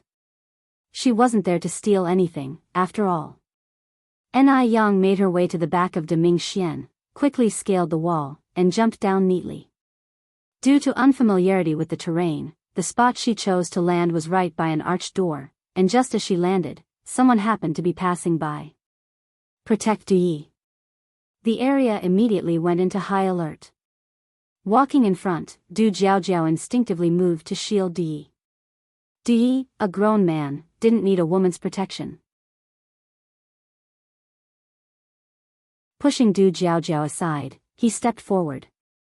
When Ni Yang saw Yi, she thought she was seeing things. Huh? Am I seeing things? If I had known this was your place, I would have come through the main entrance. Yi didn't seem surprised at all. His narrow eyes twinkled with mischief. How come you've turned into a rooftop gentleman? Ni Yang patted the dust off her clothes. A rooftop gentleman is out of necessity. I'm here looking for my son. Your son? Yi frowned slightly, incredulous. When did you have a son? How do I not know about this? Ni Yang arched her brow. Look at you. Do I need to report to you when I have a son? Tweet tweet. Just then, the mynah bird circling overhead called out again. Ni Yang followed the mynah bird forward and turned to look at Yi. Since this is your turf, I won't stand on ceremony. No need for ceremony. Du's expression slowly returned to normal. Du Jiaojiao tugged at Du's sleeve and whispered, Did you bring back this romantic debt from outside? She's quite pretty. That's not it. Di paused, twisting the Buddha beads in his hand. Don't talk nonsense. Du Jiaojiao rolled her eyes, speechlessly. You even have a son, yet you still won't admit it.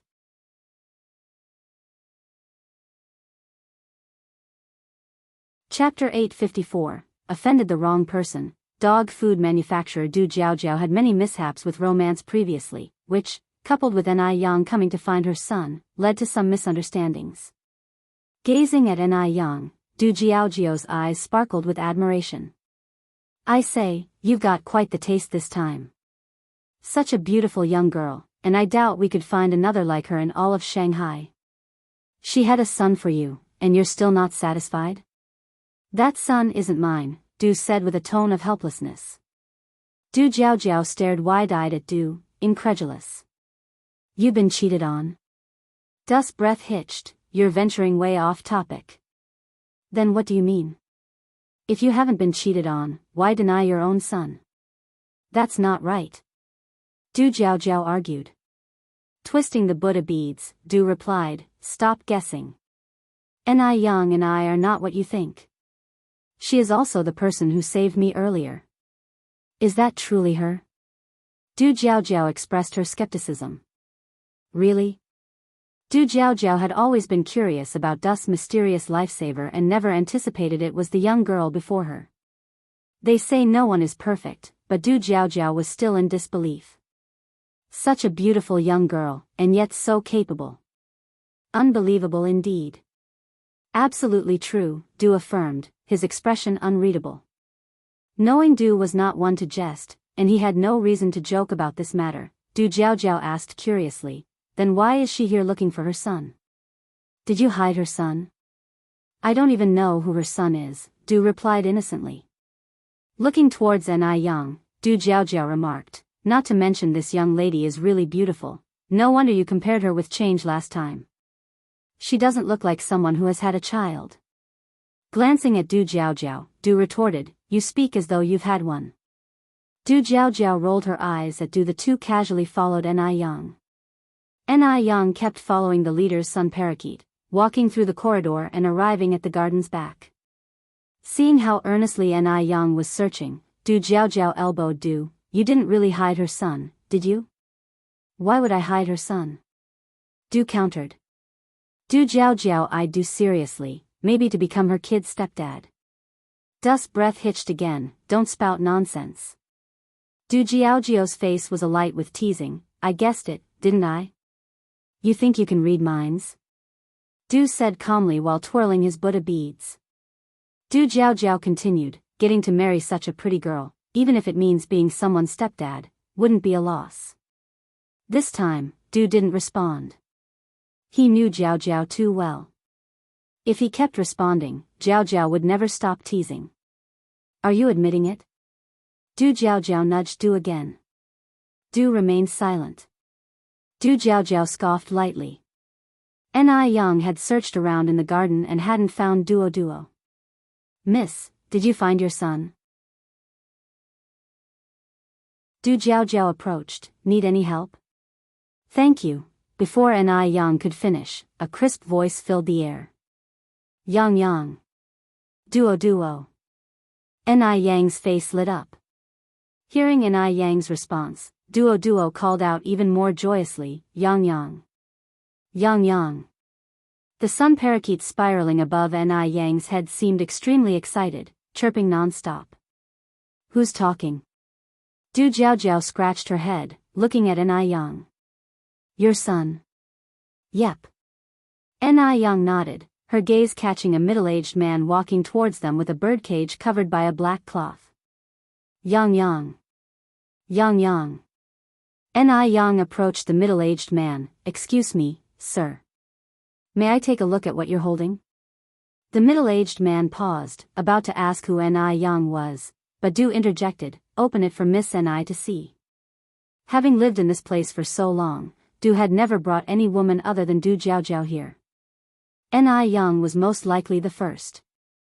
The middle-aged man promptly lifted the black cloth over the birdcage, and Duo was ecstatic. Yang. Seeing Duo inside the cage, Ni Yang breathed a sigh of relief. Duo. Du Jiaojiao was stunned. She had never imagined Ni Yang's son would be a bird. She had genuinely thought Ni Yang had a real son. Why was he still locked up? Ni Yang said as she began to open the birdcage. Why was he let out? Before the middle-aged man could speak, Duo flew directly to Ni Yang's shoulder, rubbing his small head against her chin incessantly.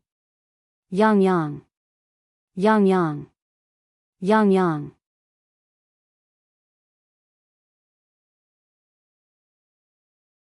Chapter 855, Offended Someone Who Should Not Be Offended, Dog Food Manufacturer _2. She looked as though she had a belly full of grievances to express. Fine. So it turns out this is someone's bird. What more could he possibly have to say about it? Ni Yen chuckled and said, all right, I know you've been wronged. Just wait, Mommy will avenge you. Is this a call to arms? Master Du's brow twitched, and he tried to keep his tone even as he said, this is your son? Before Ni Yen could answer, Duo spread his wings, looking ferocious as he scolded, you little bastard. This bird was definitely relying on humans now. If it had been before today, Duo would have been as scared of Master Du as a mouse is of a cat. How could he dare to act this way? Master Du, Yen smiled and said, that's just the way he is, don't take it to heart. But tell me, how did you manage to catch him and lock him up? The middle-aged uncle realized that Yen's status was not simple. Having followed Master Du for so long, apart from Jiao Jiao, he had never seen any woman dare to speak to Master Du like this. Not even the two mistresses of the household dared to. Miss Ni, this has nothing to do with Master Du seeing that the Mina could talk, and knowing Master Du likes to tease birds, I took it upon myself to catch it. Master Du actually wanted to release it, but I said that birds raised in captivity can't survive in the wild, and Master Du was afraid it would starve, so, Yen nodded, I see, but you can rest assured. Our duo is free range, and his survival skills are very strong. He won't starve even if he isn't fed for 10 days. Master Du chimed in timely, your son is named Duo? Well taught. Yen nodded, come, son, let's greet Master Du, you little bastard. Master Du, Yen smiled lightly, don't be fooled by the fact that Duo is only a bird, he's actually very smart and understands human nature. Master Du, he should curse, he's blind, he acknowledges it. He should have realized earlier that Duo wasn't calling for Yang. Jiao Jiao found this amusing, the girl was outright with her insults. When had the illustrious Master Du of the 10-mile foreign district ever been scolded to his face like this? And yet, the person in question could only swallow the slight. Jiao Jiao smiled radiantly, young lady, your son is very handsome. By seniority, he should call me third younger brother. What should he call me? Third younger brother? Yen was taken aback for a moment. Master Du introduced, this is my second sister, Jiao Jiao. Miss Du, Yen wasn't pretentious, continuing, my name is Yen. Ni with a man radical, Yen as in jade becomes warm and produces smoke under the sun. Jiao Jiao replied, that's a beautiful name, as beautiful as you are. Thank you, Miss Du, Jiao Jiao continued, I've heard from my second brother that you are his savior.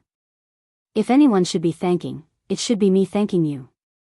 Don't be so formal with me, I'm a few years older than you, just call me sister. Yen smiled lightly, Master Du has already thanked me, Sister Jiao Jiao you are too kind. The girl wasn't affected or coy, and her forthright personality was very appealing to Jiao Jiao. Then I'll call you Yang, Jiao Jiao said. Yen nodded, okay. Jiao Jiao went on, how do you feed your bird? He's so obedient. My third brother also has many birds, and none of them are as well behaved as Duo. Yen said, actually, there's no secret. I've always let him roam free, and over time, he's become attuned to human nature. Oh, is that so? Jiao Jiao said, naturally linking arms with Yen, by the way, Yang, you don't look very old? 19, Yen replied. Jiao Jiao smiled, no wonder your skin is so good, so white. I'm getting old. I feel like an old lady compared to you. Yen said, having good skin is because of choosing the right skin care products, it has nothing to do with age. Skin care products? Jiao Jiao frowned slightly, I use imported skin care products, and they don't do much. Yang, what brand do you use? Yen looked up at Jiao Jiao and then said, Sister Jiao Jiao, I suppose you have oily skin? What's oily skin? Jiao Jiao asked. Oily skin means that there is an excessive buildup of sebum on the face, causing the pores to become clogged and prone to pimples and acne. Before Yen could finish her sentence, Jiao Jiao, as if she had found a confidant, eagerly continued, yes. Yang, you are so right. My skin is prone to acne.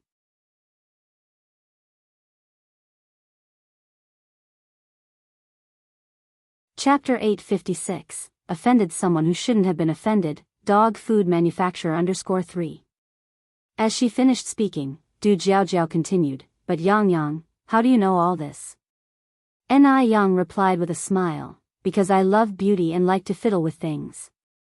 Sister Jiao Jiao, I suggest you use the Bingji Yufu Hydrating Skincare Set, which not only hydrates but also has whitening and oil control effects. Bingji Yufu? Du Jiaojiao furrowed her brows slightly. I seem to have heard of this brand. It's made in China, right? Ni Yang nodded her head. Du Jiaojiao said with a smile, can domestic skincare products really compare with imports? At that time, China was still developing, so it was normal for Du Jiaojiao to look down on domestic products. Although Bingji Yufu was very popular, its sales relied on loyal customers, and it was still hard for new customers to accept it. After all, at that time, all the good stuff was imported from overseas, like refrigerators, washing machines, window air conditioners, and so on. In later years, you could still feel the prestige of imported goods, things like foreign shovels, nails, cement, and grease mentioned by the older generation. Ni Yang's lips curved in a faint smile. You can't be too absolute about everything. Sometimes foreign goods aren't necessarily better than our Chinese products, it's just that people are used to imports and unwilling to try new things. Du Jiaojiao didn't take Ni Yang's words to heart and casually nodded. You make some sense. I'll definitely try Bingji Yufu when I get a chance. As soon as she finished speaking, Du Jiaojiao continued, Yang, you're still in school, right? Ni Yang nodded, yes, I'm in my senior year now, and the college entrance exam is coming up in July. The 80s were different from later years. In later years, the college entrance exam was in June, but in the 80s, it was in July. 19 and still in senior year? She must have repeated a few years, right? It seems that my younger brother's lifesaver isn't very smart. Du Jiaojiao gave Ni Yang a thoughtful look but said nothing. While the two of them were chatting, Grandfather Du just stood silently to the side. He marveled inwardly at how amazing Du Jiaojiao was. She hadn't known Ni Yang for long, yet she had managed to find out so much about her. He had spent an entire night alone with Ni Yang and still didn't know her as well as she did. After chatting for a while, Ni Yang suggested it was time to say goodbye. Du Jiaojiao, arm in arm with Ni Yang, said, Yang, don't be in such a rush to leave. It's almost time for lunch. You should eat with us before you go. Ni Yang replied with a smile, Sister Jiaojiao, you're being too polite. When I went out to look for Duo earlier, my mom specifically instructed me to hurry back once I found Duo. If I don't return soon, she might really think Duo is lost. Upon hearing this, Du Jiaojiao no longer insisted on keeping Ni Yang, and added, we've just arrived in Beijing and don't have any friends here. Yang, if you have time, come and keep me company for a chat. Sure, Ni Yang nodded, I'll head back first then. Grandfather Du walked Ni Yang to the door. Duo, say goodbye to Mr. Du, little bastard. Duo was still fuming. Duo, Ni Yang patted its head, don't be so impolite. Grandfather Du, however, was calm, a smile playing on his lips. Why bother with it? Besides, this was all my fault, to begin with. I should be the one apologizing to it. Ni Yang said smiling, you shouldn't say that, this little guy is always pushing its luck. I'll be going now. Emicham, Grandfather Du nodded slightly, be careful on your way. Just as Ni Yang turned to leave, Grandfather Du called out, wait a moment. What is it? Ni Yang looked back. Grandfather Du twirled his Buddha beads, my name is Du Qingfeng. Ni Yang was taken aback at first, and then asked, Qingfeng, as in I desire to ride the wind to return? Yes, Grandfather Du nodded. Nice name, Ni Yang said. Grandfather Du, holding the Buddha beads, paused for a moment, thank you. When Ni Yang's figure disappeared under the shade of the parasol trees, Grandfather Du also turned and went inside. As soon as he entered, Du Jiaojiao approached, that Yang is very pretty. Yeah, Grandfather Du replied to her. Du Jiaojiao continued, did she just call you Mr. Du? Yeah. Doesn't she know you're the Grandfather Du of the 10-mile foreign trade area? Du Jiaojiao asked back. She knows. Grandfather Du lifted the lid of the incense burner and lit a piece of sandalwood. Du Jiaojiao narrowed her eyes, knowing that and still calling you Mr. Du, is she playing hard to get? It was no wonder Du Jiaojiao would overthink, she had met too many people who thought they were very clever.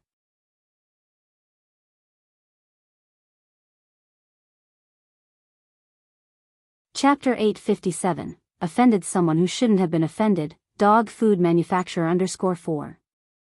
Who would not respectfully address him as Mr. Du? There really were hardly any who dared to call him Sir Du. He's not that kind of person, Mr. Du firmly negated. TSKS, TSKS, TSKS. Du Jiao watched Mr. Du with a mischievous smile, so quick to defend her. Mr. Du did not explain further, merely saying, ever heard of how appearance reflects the heart? Determining that Jing Xianjing would be that kind of person was more fitting. And I Yang? She would disdain engaging in such matters. Du Jiao nodded, that's true too, Yang is so beautiful. If she were interested in you, she wouldn't need to play hard to get. She just has to nod, and you'd have a new concubine in your backyard. You're overthinking it, Mr. Du said indifferently. Du Jiao agreed, indeed, I am overthinking. Like An Yang, you can tell she is not one to be confined to the boudoir. How could she possibly content herself with being one of many concubines, competing and becoming jealous of other women? Mr. Du silently twirled his Buddha beads. Sister, you're getting further off topic. Yang is so beautiful, and you're not at all moved by her? Du Jiao retorted. Mr. Du's expression remained stoic. Only a dead man's heart stays still. Do I look like a dead man to you? Du Jiao, lost for words, said, ugh. I'm not talking about that kind of being moved. I meant the kind where you like her. You seem so smart usually, how come you turn silly at crucial moments? Forget it. Speaking to someone heartless like you, you wouldn't understand even if I explained. Mr. Du sat cross-legged on a low stool and began preparing tea. He was particularly meticulous about brewing tea, which in later eras would be referred to as tea ceremony. Du Jiao disliked these overly elaborate habits, so much effort in brewing tea for just a few sips. Elegant but impractical. Seeing Mr. Du make tea, she muttered, boring, and turned to leave the living room. After Du Jiao left the living room, Mr. Du summoned the butler. Mr. Du continued his tea-making motion, his hands weaving through the teacups as the tea smoke spiraled upwards, casting his facial features into a more majestic and enigmatic silhouette. Who was on duty at the gate today? The butler, taken aback by the sudden question, asked, Xiao and Xiaolin. Mr. Du nodded, tell them they needn't come tomorrow. Why? The butler was puzzled. Had Xiao and Xiaolin offended Mr. Du? Mr. Du asked, do you know how high the backyard wall is? For meters. Before the butler could finish, they seemed to realize something suddenly and immediately said, all right, I understand. I'll notify them right now. Go ahead, Mr. Du gestured with his hand. The butler approached the gate. The grand gate of Deming Pavilion had an imposing appearance, even the gatekeepers found it dignified. When the butler told them they needn't come tomorrow, Xiao and Xiaowu were startled. Butler, what did we do wrong that you're firing us? The butler patted Xiao's shoulder, it's because you offended someone you shouldn't have. What? Xiao blurted in dialect, who did we offend? The butler continued, the young girl Mr. Du personally saw off just earlier. After saying this, the butler sighed and then added, you should feel lucky that you didn't fracture the young lad's leg today, or you'd really be in a mess. A fall from a 4-meter-high wall could potentially lead to fatal accidents. Xiao and Xiaolin felt wronged. How could they have known that girl had such significant backing? Seeing their thoughts, the butler said, all right, don't feel too wronged. Hey, raise 3 months of your salary as compensation. You don't have to come tomorrow, start looking for a new job. Finding a new job was easy, but finding one with a salary as high as before was difficult. The two accepted the money from the butler with frowns on their faces. Ni Yang brought Duo back to the Jing family. Little Ni Yun was overjoyed, incessantly asking Duo, where were you last night? I missed you so much. After returning, Ni Yang relayed what happened with Wu Yenyun to Ni Tsuhua. Upon hearing this, Ni Kuihua's face changed. Is Yenyun really the second girl? The few abandoned children hadn't been given names yet, so Ni Tsuhua simply called them second girl, third girl, fourth girl, and little Ni Yun ranked fifth.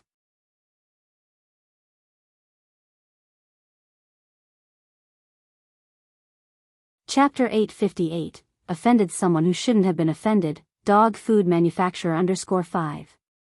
Ni Young nodded, it's very likely. I've already sent the sample for testing.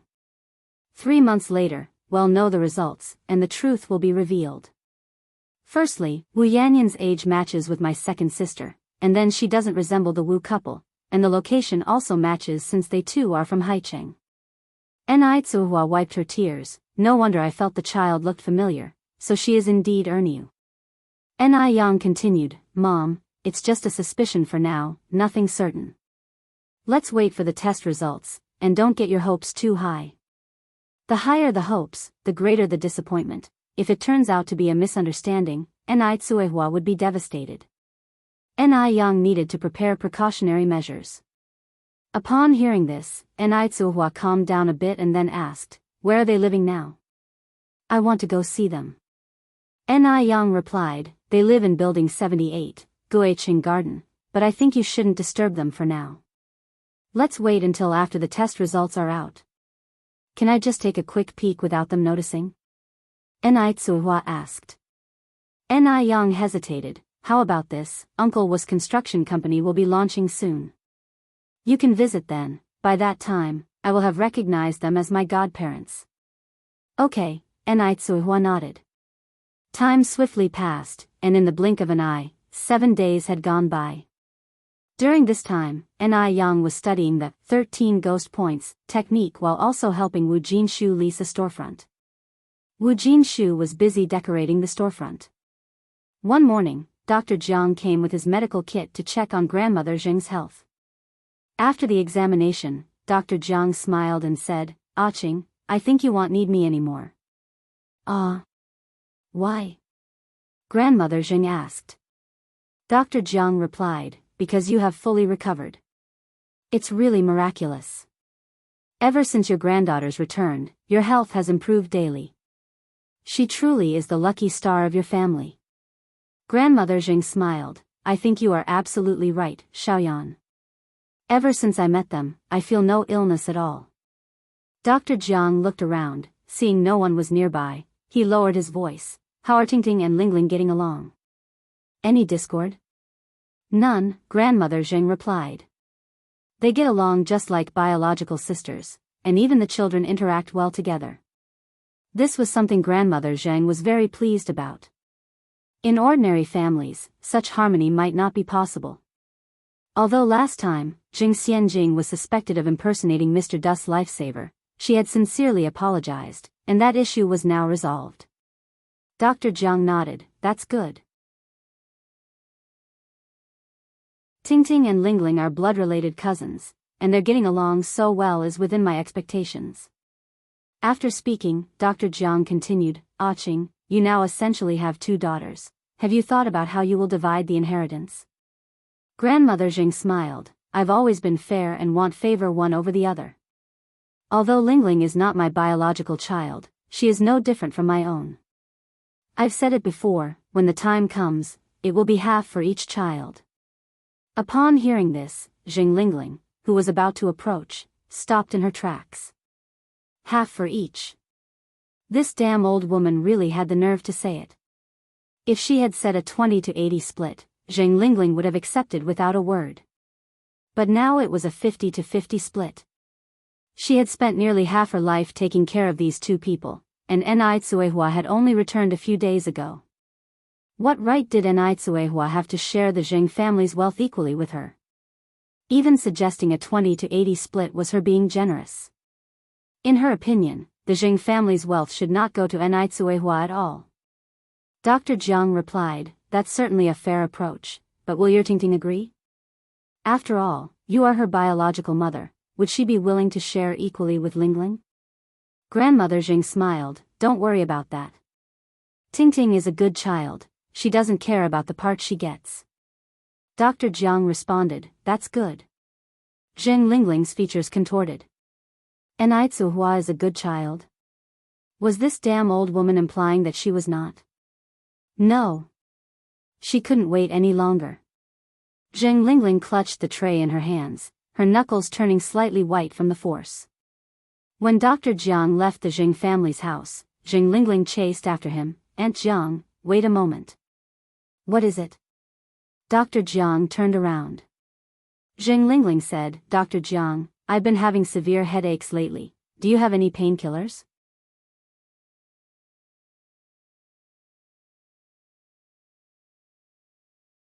Chapter 859, Offended Someone Who Shouldn't Have Been Offended, Dog Food Manufacturer _6. Does it hurt in waves? Dr. Jiang asked. Yeah. Zheng Lingling nodded. Then let's walk and talk, Dr. Jiang said. Okay. Zheng Lingling followed Dr. Jiang's steps. Lingling, your mom is almost fully recovered now. I probably won't be visiting your house much anymore, Dr. Jiang said. That soon? Zheng Lingling frowned slightly. Dr. Jiang nodded, it's a good thing that your mom is getting better.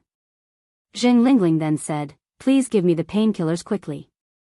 Dr. Jiang searched through her box and found a box of medicine, remember, 2 pills at a time. Okay. Dr. Jiang continued, today your mom said she would leave you half of her estate. What do you think? The mention of this made Zheng Lingling angry. All these years, I have been the one by her side. But when it comes to dividing the property, she sure doesn't forget her biological daughter. Dr. Jiang frowned. If she has promised to leave you half, it makes sense. After all, blood is thicker than water, and bones may break but the sinews still hold. I'm afraid, Auntie Jiang, what do you mean? Dr. Jiang went on, I've been sisters with your mom my entire life. There were no secrets between us. But ever since Tingting returned, she hasn't been as open with me as before. Zheng Lingling asked impatiently, Auntie Jiang, what do you mean by that? Dr. Jiang said, like the paternity test, and the fact that Ni Yang knows medical skills. She paused, then continued, but Lingling, don't worry too much. Ni Yang is a doctor, sure, but she practices traditional Chinese medicine. It has nothing to do with mental health. Zheng Lingling nodded. She wasn't worried about Ni Yang. Just a teenager, how skilled in medicine could she be? Dr. Jiang continued, I suspect your mom is deceiving me. She doesn't really want to divide half of the property with you. After all, you're not her biological child.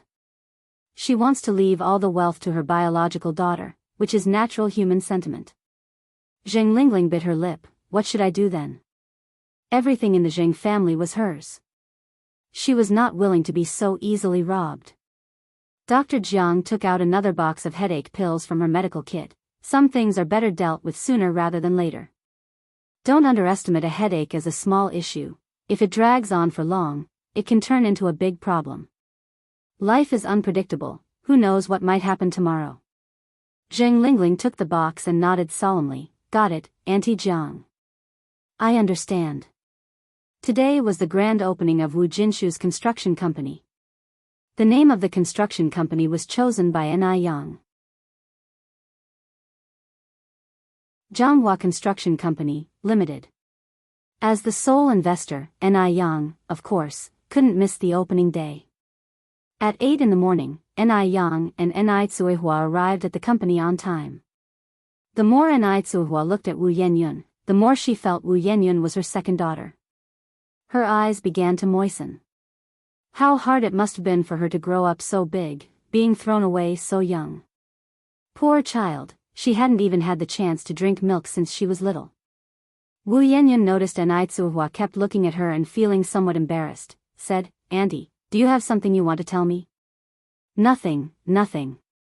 Ni Tsuihua immediately came back to her senses, I was just deep in thought. The opening ceremony was simple, they set off firecrackers and cut a ribbon. There was only a month left for exams, so after cutting the ribbon, Ni Yang didn't idle either, rushing to school non-stop. She had 2 exams that day. By the time she left school, it was already after 5 in the afternoon. Ni Yang slowly walked on the road, her shadow elongated by the setting sun. Just at that moment. Screech. Suddenly, a sound of tires abruptly halting filled the air. and by the time N.I. Yang looked up, a black sedan was already calmly stopped in front of her. Whose car is this, so thoughtless? N.I. Yang was just about to kick it when the car door swung open, and a tall and upright figure emerged, with the dying light of the sunset shrouding his features, making them somewhat indistinct.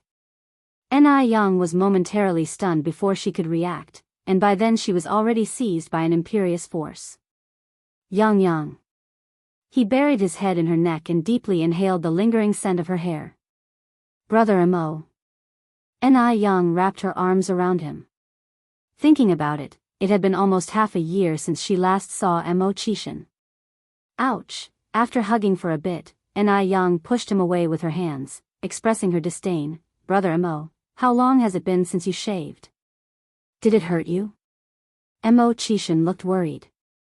Only then did N.I. Yang notice the blue stubble on his chin, adding a bit more manliness to his appearance.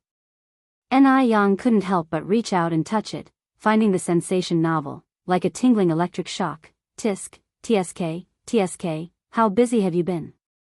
How does it feel? Mo Chishin gripped her hand. Not great, it's prickly, N.I. Yang said with a face full of disdain. Let's get in the car and talk. Mo Chishin guided her to the back seat. Wu Daming took the initiative to greet her, sister-in-law number 6. Seeing Wu Daming, who was shiny black, N.I. Yang laughed. Wu Daming, have you been on a vacation to F continent? Wu Daming turned around in surprise. Sister-in-law, how did you figure it out? But I didn't go to F continent for a vacation. It's your teeth, N.I. Yang replied. Ah.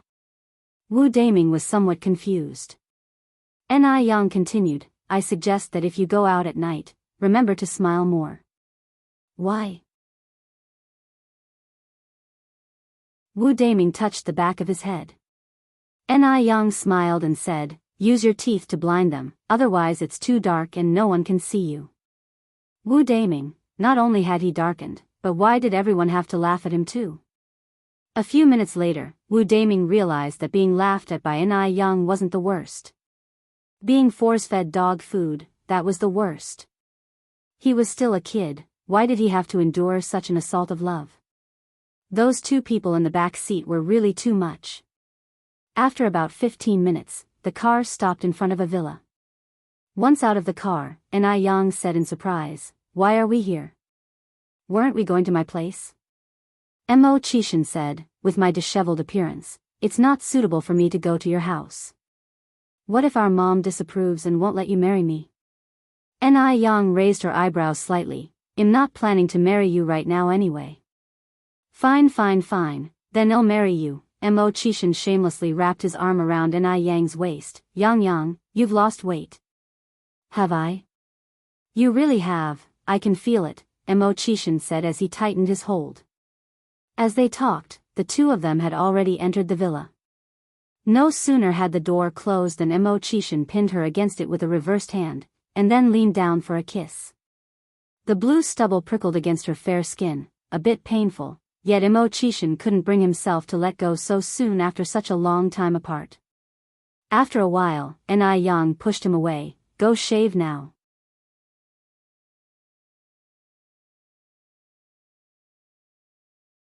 Chapter 860, Can you get first place like this?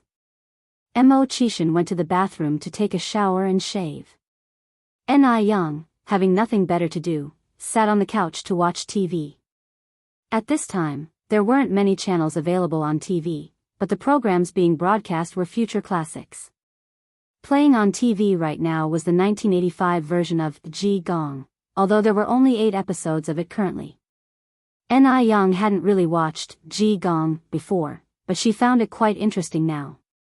By the time Mo Chishin emerged from the washroom, half an hour had passed. Let's go, N.I. Yang said, reaching to turn off the TV when she saw Mo Chishin come out. While fastening the buttons on his shirt, Mo Chishin asked, is Mom still staying at Grandma's place? Yep. N.I. Yang reached out to pinch Mo Chishin's face. Saying Mom and Grandma so smoothly, Big Brother Mo, I've found your skin is getting thicker and thicker. Mo Chishin grinned cheekily, my skin is so thick, did it hurt your hand? What do you think?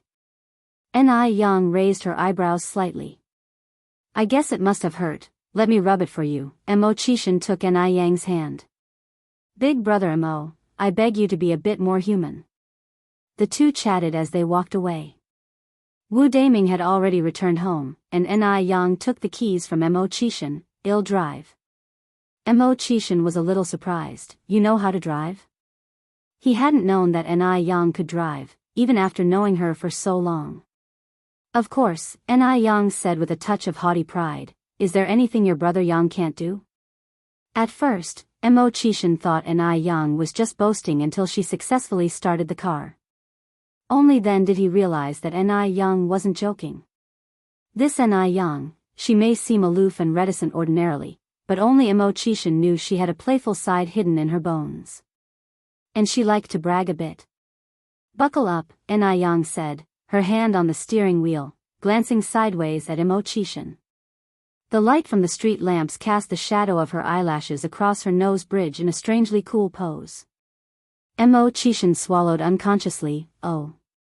After Mo Chishan buckled up, he realized that Ni Yang could not only drive, but she drove with incredible skill. It made Mo Chishan almost think Ni Yang could take the car to the sky. With turns, consecutive turns, sharp turns, she never slowed down, yet the ride was as smooth as if on flat ground. What should have been a 30-minute drive took less than 5 minutes to arrive at the Jing family's front gate. Ni Yang stopped the car and switched off the ignition, whistled cheerfully at Mo Chishan. How about that, am I, brother Yang, awesome or what? Mo Chishan nodded slightly. Awesome, truly awesome. Brother Yang is too cool, truly worthy of being my wife. Such nerve.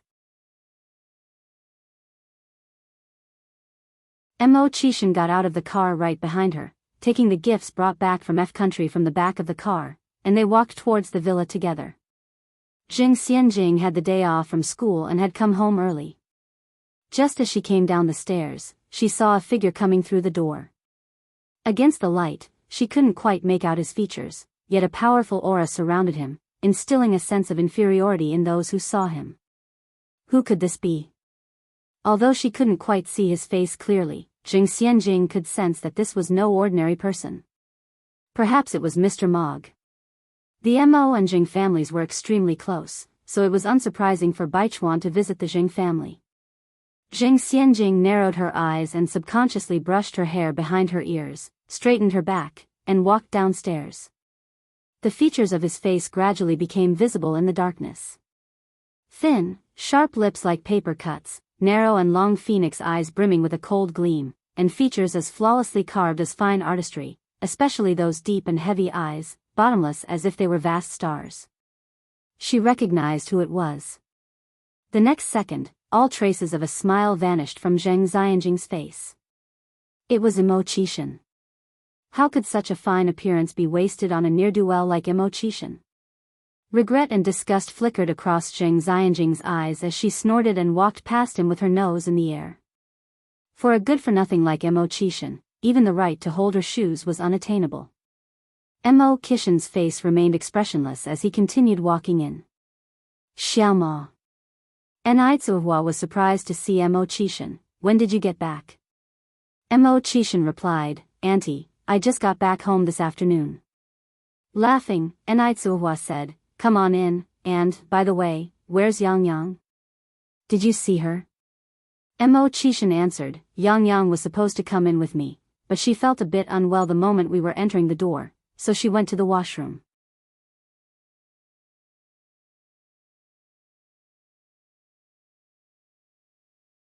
Chapter 861. Can you get first place like this? _2. Mo Chishan handed the items in his hand to Enitsuehua. These are the gifts I brought from F country for Grandpa Zheng, Grandma Zheng, and you and Uncle. Enitsuehua smiled and said, You child, coming here is enough, why bring gifts? Grandpa Zheng and Grandma Zheng also liked Mo Chishan very much. Although Mo Chishan's reputation wasn't good, he was truly good to Ni Yang and, based on their understanding of him over time, Mo Chishan wasn't as difficult as the rumor suggested. As long as Ni Yang had no objections, neither did they as the elders. Soon after, Ni Young walked in from outside.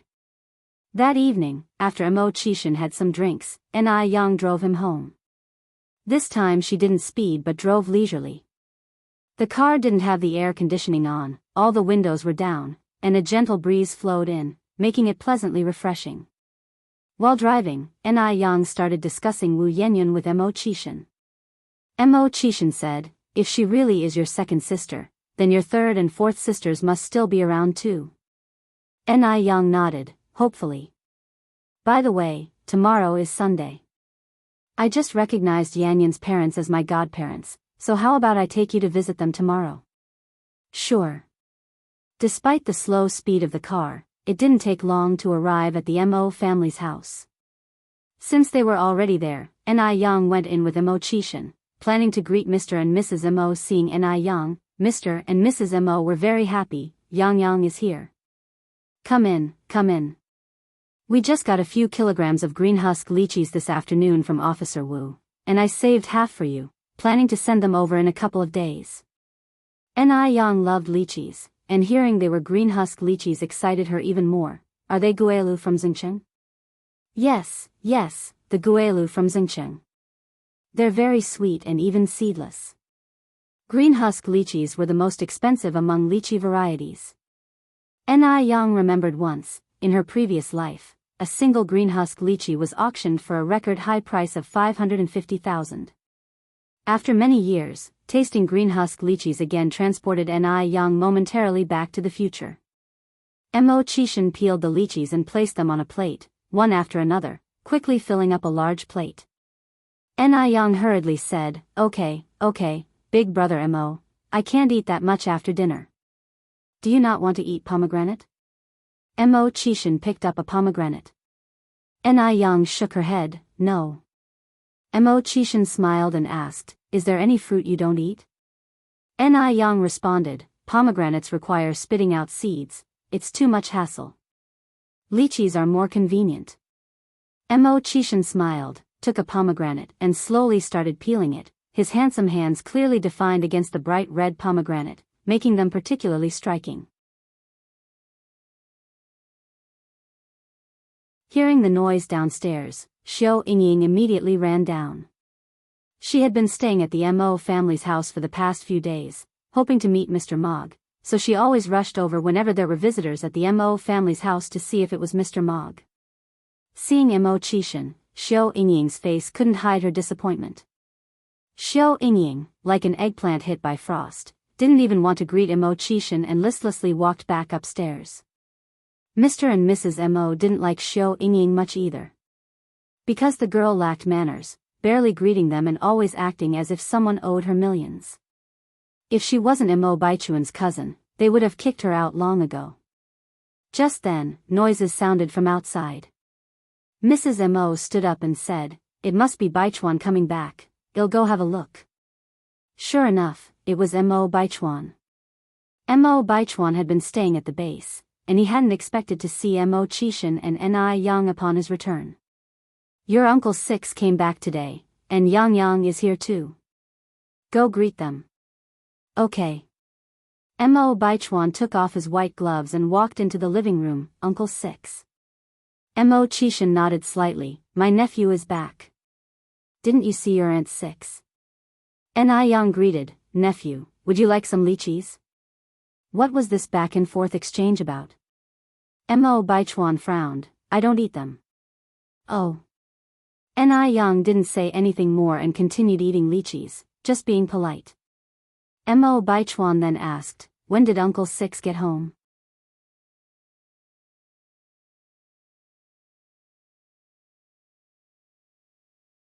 Chapter 862, Can You Get First Place Like This? _3.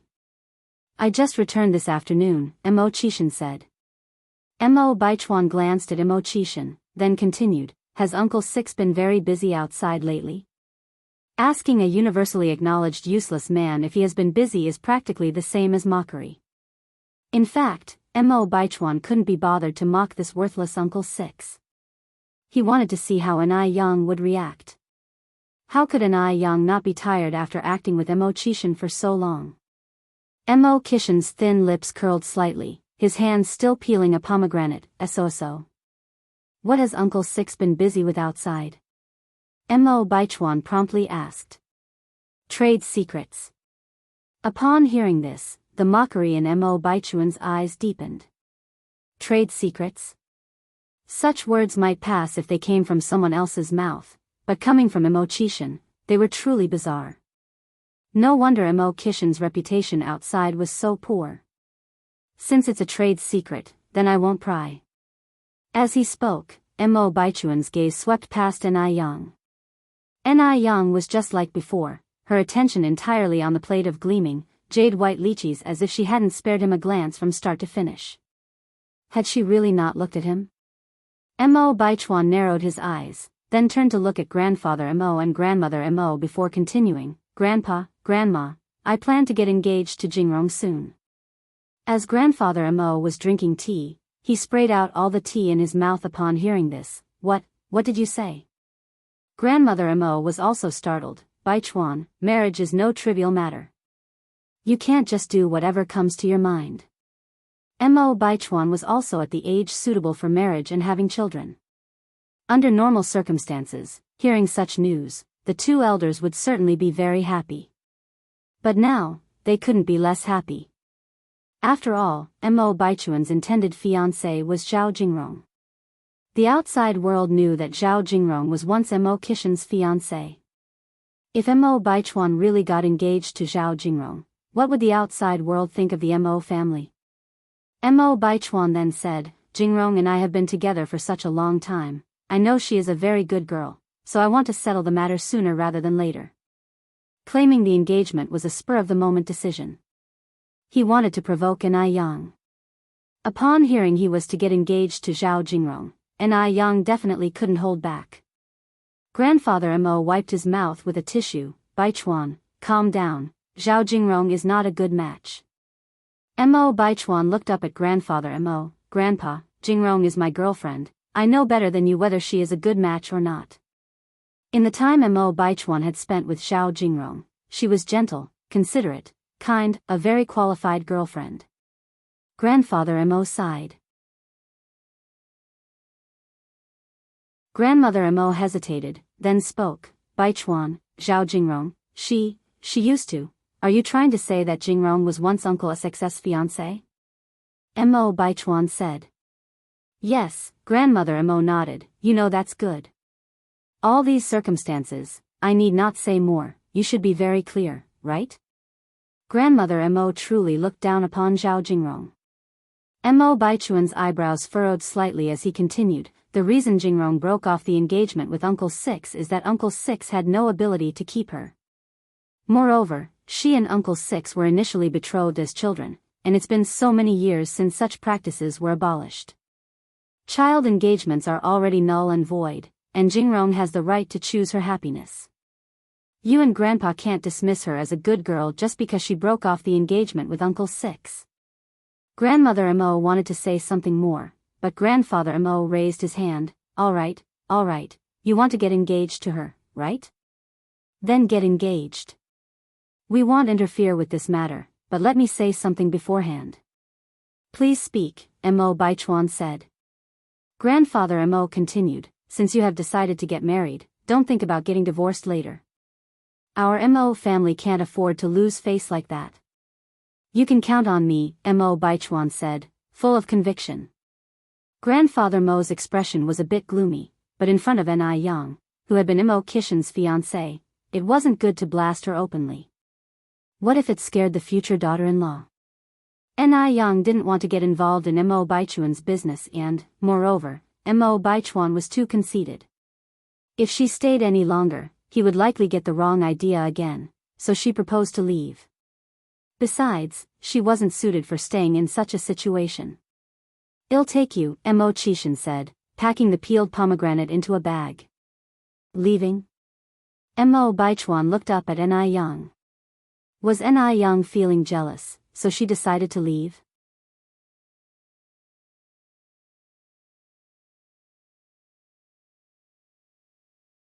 Chapter 863, Can you get first place like this? _4. So, was Ni Yang's next step to figure out a way to sabotage his engagement with Zhao Jingrong? Watching Ni Yang's retreating figure only made Mo Baichuan more determined to get engaged to Zhao Jingrong. Although he had not discussed the engagement with Zhao Jingrong, he knew she would definitely not object. After all, Zhao Jingrong was so infatuated with him. Zhao Jingrong and Ni Yang were the same kind of person, yet they were also different. At least Zhao Jingrong dared to admit her feelings, while Ni Yang refused to openly acknowledge hers, only resorting to underhanded tactics behind the scenes. But for some reason, he still found his gaze involuntarily drawn to Ni Yang. Sometimes, Mo Baichuan felt like he was being unfair to Zhao Jingrong. Because he had always been using Zhao Jingrong, he wanted to use Zhao Jingrong to expose Ni Yang. Mo Qishan walked Ni Yang to the door. Yang, let me drive you back. I'm not comfortable with you going alone. Ni Yang laughed. Brother Mo, I brought you here, then you drive me back, and then I bring you here again, back and forth like this. Do we even need to sleep tonight? Mo Qishan handed the bag he was carrying to Ni Yang. Then take this. What's this? Ni Yang was curious. It's pomegranate. I've peeled it for you, Mo Qishan said. Ni Yang declined. I don't want it, even though you've peeled the skin. There are still seeds inside, too lazy to eat. Ni Yang really liked to eat fruit, but she was particularly lazy. Fruits with lots of seeds like watermelon and pomegranate, she didn't want to bother with. Spitting out seeds was too much trouble. Mo Qishan laughed. I've removed the seeds inside as well. Ni Yang was surprised. Really? Really? Ni Yang fished out a pomegranate seed from the bag and tried it. Oh my gosh. Brother Mo, you're amazing. How did you peel it like this? She never knew that pomegranate could be seedless. Mo Qishan humbly replied, actually, I didn't know how before either. It was all thanks to the boss' good training. On finishing, he continued, Boss, I've done such a great job, don't you want to reward me? And maybe give me a kiss as well? How about I give you a slap as a bonus? Ni Yang raised her eyebrows slightly. Mo Qishan. The next day, Ni Yang took Mo Qishan to the Wu family. Mo Qishan was very adept at handling situations. Knowing the Wu family had many children, he specifically bought a lot of white rabbit creamy candies and teddy bear biscuits, as well as several cans of milk powder. Godfather and godmother, this is my boyfriend, Mo Qishan. Ni Yang took the initiative to introduce Mo Qishan to Wu Jinshu and Yan Erju. Wu Jinshu and Yan Erju were both stunned. They didn't expect Ni Yang to have a boyfriend already. Mo Qishan reined in his sharp aura and politely said, Godfather and godmother, you can just call me Xiaoma. Xiaoma, come, take a seat. The house is a bit chaotic with so many kids around. Don't mind the mess. Yan Erju was the first to recover. After a while of playing, Wu Yenyun came back with her two brothers. Seeing Mo Qishan, Wu Yenyun froze, with only 4 words in her mind. Astonishingly beautiful. Throughout her life, she had never seen anyone as good-looking as Mo Qishan. He was like a noble prince who had stepped out of royalty. Elegant and profound. Unapproachable. Ni Yang said, Brother Mo, this is Yenyun, and these are her 2 brothers, Dalong and Erlong. Yenyun, this is my boyfriend, Mo Qishan. Hearing Ni Yang's introduction, Wu Yenyun quickly snapped back to reality. Nice to meet you, brother-in-law. No wonder he was so handsome, he was Ni Yang's boyfriend. In Wu Yenyun's mind, only someone like Mo Qishan deserved Ni Yang. Mo Qishan nodded slightly, hello. Wu Dalong and Wu Erlong followed suit with their greetings. Mo Qishan had brought them lots of tasty treats, and the 2 little guys really liked their new brother-in-law. After having lunch at the Wus, Ni Yang and Mo Qishan left. In the car, Ni Yang asked, so, what do you think, does she look like my sister? Mo Qishan nodded, a bit similar, but not as beautiful as you. Ni Yang had the classic peach blossom eyes, while Wu Yenyun had round apricot-shaped eyes. Both had very fair skin, and their temperaments were somewhat alike, but lacking that naturally effortless charm. You're just smooth talking. You won't know if I'm sweet until you taste it. Mo Chishan didn't give Ni Young a chance to reject him and leaned in for a kiss.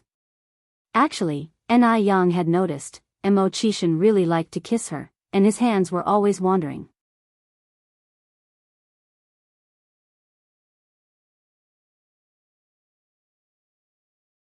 Chapter 864, Can You Get First Place Like This? _5. But Ni Young wasn't put off. After all, Mo Chishan was a very normal man.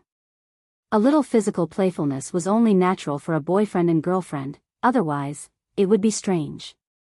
Although Mo Chishan was often playfully physical, he was always very polite and never crossed the line.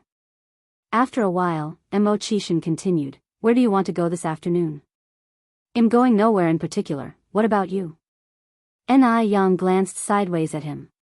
Since you've got nowhere to go, then come with me to a place, Mo Chishan said. Sure, Ni Young replied curiously, Where are you taking me? Mo Chishan's thin lips slightly curled, To sell you. Ni Young raised an eyebrow indifferently, How much do you plan to sell me for? 2 cents, Mo Chishan glanced at Ni Young, Can't add any more. I think you just need some training. Ni Young stretched out her hand to pinch his face. His face turned red from her pinch, yet Mo Chishan didn't even frown. Instead, he smiled and said, Go harder, it doesn't hurt at all.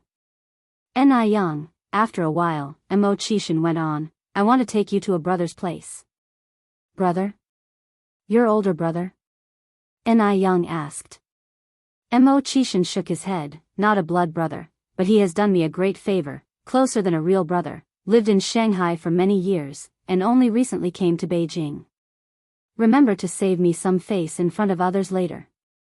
Don't worry, Ni Young nodded. Before long, their car arrived at the destination. Ni Young was amused. Isn't this where Brother Du lives? Big brother Mo, does your brother live here? Ni Young asked. Mo Chishan nodded. Is his name Du Qingfeng? Ni Young queried. Mo Chishan expressed surprise, How did you know? Ni Young said with a smile, What a coincidence, I know him too. Ni Young briefly told Mo Chishan about how she knew Du Qingfeng. Hearing this, Mo Chishan said with a smile, Brother Du will surely be surprised to see you. Ni Young nodded, I guess so. The two arrived at Demingxian. The butler here recognized Mo Chishan, and seeing Ni Young with Mo Chishan, the butler was somewhat surprised. Isn't she the one Brother Du fancied? And now she's with Mo Chishan? When they arrived, Brother Du was sitting in the Buddha hall reciting scriptures and striking a wooden fish. Ni Young mused to herself that this man really lives like a monk. Brother Du, Mo Chishan walked inside. Hearing the voice of an old friend, Brother Du immediately stood up, Pei Ji. Pei Ji? Ni Young frowned slightly, unaware that Mo Chishan had this name. Mo Chishan went over and hugged Brother Du. It was then that Brother Du saw Ni Young following behind into the room, his gaze shifting. Brother Du, you still look the same. Brother Du twirled his Buddha beads, You haven't changed either. Mo Chishan then said, Oh, Brother Du, let me introduce you, this is my girlfriend, Ni Young. I hear you two know each other. Girlfriend? Brother Du's expression remained unchanged, I didn't expect Ni Young to be your girlfriend. He had wondered before what kind of boyfriend a woman like Ni Young would choose. But he never thought her boyfriend would turn out to be his close friend. He even thought, given Mo Chishan's nature, he might never marry. Suddenly, he had a girlfriend. With that said, Brother Du teased, You're quite the lucky man. Mo Chishan smiled, Yang, come over and greet him. Brother Du, Ni Young approached. Since Mo Chishan called Brother Du that way, it was obviously not proper for her to call him Du Qingfeng or Mr. Du anymore. Little did she expect that her impromptu rescue last time had saved someone from her own circle. The Buddha hall is not a suitable place for conversation, let's move over there, Brother Du gestured invitingly. All right, Mo Chishan, holding Ni Yang's hand, followed Brother Du's lead. The three made their way to the tea room, where Brother Du poured tea for them. The tea room was elegantly decorated, filled with antiques and furniture all crafted from precious agarwood. The air was perfumed with not just the scent of sandalwood but also with a subtle fragrance of agarwood. It was a style Yang liked. The first day I came to Beijing, I faced danger. Fortunately, I encountered Yang. If it weren't for her, I would have been dismembered by now. This cup of tea, I toast to you and Yang. Brother Du raised his teacup. Brother Du, you're too polite, we're all family here, Mo Chishan said. Brother Du continued, Pei Ji, when did you get back?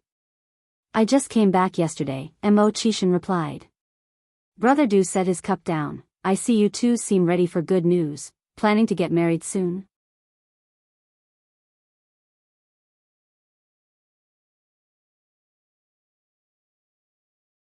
Chapter 865, Can you get first place like this? _6. Everything depends on Yang. Mo Chishan sipped his tea. Du Jiaojiao understood Mo Chishan very well. Hearing this, he knew Mo Chishan had completely fallen for her. The kind that couldn't be pulled back. Yang smiled and said, I haven't even taken the college entrance exam yet, let's talk about everything after it's over. At her words, a quick flash of light passed through Mo Chishan's deep eyes. You have your exams in a month. Yang continued, and that's also pending your own evaluation. Mo Chishan didn't care that Du Jiaojiao was still there, and blurted out, Chief, I haven't passed the evaluation yet? That depends on my mood. Mo Chishan, then when will you be in a good mood? Du Jiaojiao, twirling his Buddha beads, spoke in a faint tone, Pei Ji, Yang is still young. Don't press her too hard. And don't bully her. Yang nodded, Brother Du is right. Mo Chishan said with a sense of grievance, Brother Du, you think too much. How dare I bully her? It's always been her bullying me. Du Jiaojiao nodded slightly, I see that. After chatting for a while, Mo Chishan continued, after Yang's college entrance exams, I might need to go out for a bit. While I'm away, it'll trouble Brother Du to take extra care of Yang. Mo Chishan and Du Jiaojiao were comrades in arms. He was very clear about the kind of person Du Jiaojiao was, and he also trusted him completely. Du Jiaojiao was influential. As long as he agreed, he would surely protect Yang. Of course, Du Jiaojiao nodded. On the way back, Yang asked Mo Chishan, Are you really that comfortable leaving me with another man? Mo Chishan smiled and said, I've known Brother Du for almost 10 years. I understand his character well, don't worry, he won't have any other intentions toward you. Yang raised an eyebrow slightly. I heard from Sister Jiaojiao that he has 2 concubines. Ever since she met Du Jiaojiao at Demingxian, Yang had seen her several times. Upon learning that Du Jiaojiao had 2 concubines, Yang had labeled him a philandering womanizer. What kind of era was it that people still took 2 concubines? Mo Chishan nodded. Brother Du does indeed have 2 concubines, but that's just the surface and it doesn't define Brother Du's character. It might be related to his early experiences. Du Jiaojiao, who had seen all walks of life, never believed in love or romantic affairs, devoting himself entirely to Buddhism, much like a monk. Over the years, no one had really caught Du Jiaojiao's eye.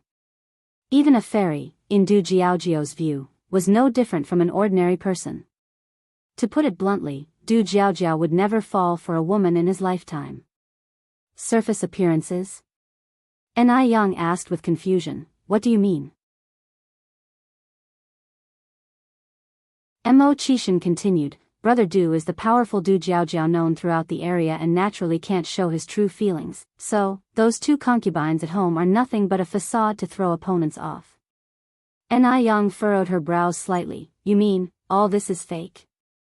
Mo Chishan nodded, Brother Du has never been a womanizer. Yang was a bit shocked, so I misunderstood him. But if that's the case, those 2 widowed concubines are really quite pitiful. Mo Chishan nearly choked on his own saliva. His wife sure spoke bluntly. They each get what they need, Mo Chishan continued. Brother Du needs them to mislead others. They need Brother Du's power. Being kept in Brother Du's residence ensures not only their lives are carefree, but also that their families rise in fortune as well. Ni Young nodded slightly. That makes sense. Mo Chishan continued, so if you need anything, you can go directly to Brother Du. Ni Young smiled and said, I shouldn't be able to trouble him with much. I know how capable you are. Mo Chishan pulled her into his arms. But Brother Du doesn't have many relatives or friends here, so if you have time, you could visit him in my place. Ni Young pinched his nose. Aren't you afraid I might run off with your Brother Du? Not scared, Mo Chishan continued. Brother Du has suffered a lot in his early years. He has experienced all facets of life, except warmth. If you visit often, you can at least keep him company and chat. In the case of anyone else, Mo Chishan would not dare take such a risk, but Du Jiaojiao was different. Ni Young nodded, okay, I understand. So it's just about offering warmth? I'm really good at that. Ni Young often visited nursing homes in her past life to bring warmth to the lonely elderly. Such tasks were a piece of cake for her. Half a month before the college entrance exam, there was a mock exam. During the last two subjects, Ni Young felt a bit unwell, left many questions unanswered, and left the exam room early. When the results came out, Ni Young still ranked first in her year. With a total score of 650, Ni Young scored 590. Seeing the rankings, Li Wei breathed a sigh of relief. Although Ni Young was first, she was only 5 points ahead of him. During the exam, he had a fever and wasn't feeling well, leaving some questions unanswered. If he had been in better shape.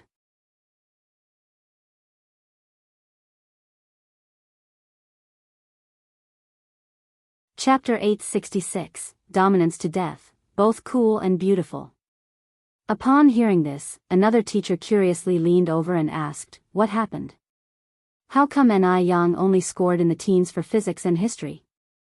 Normally, Ni Young had never scored so low.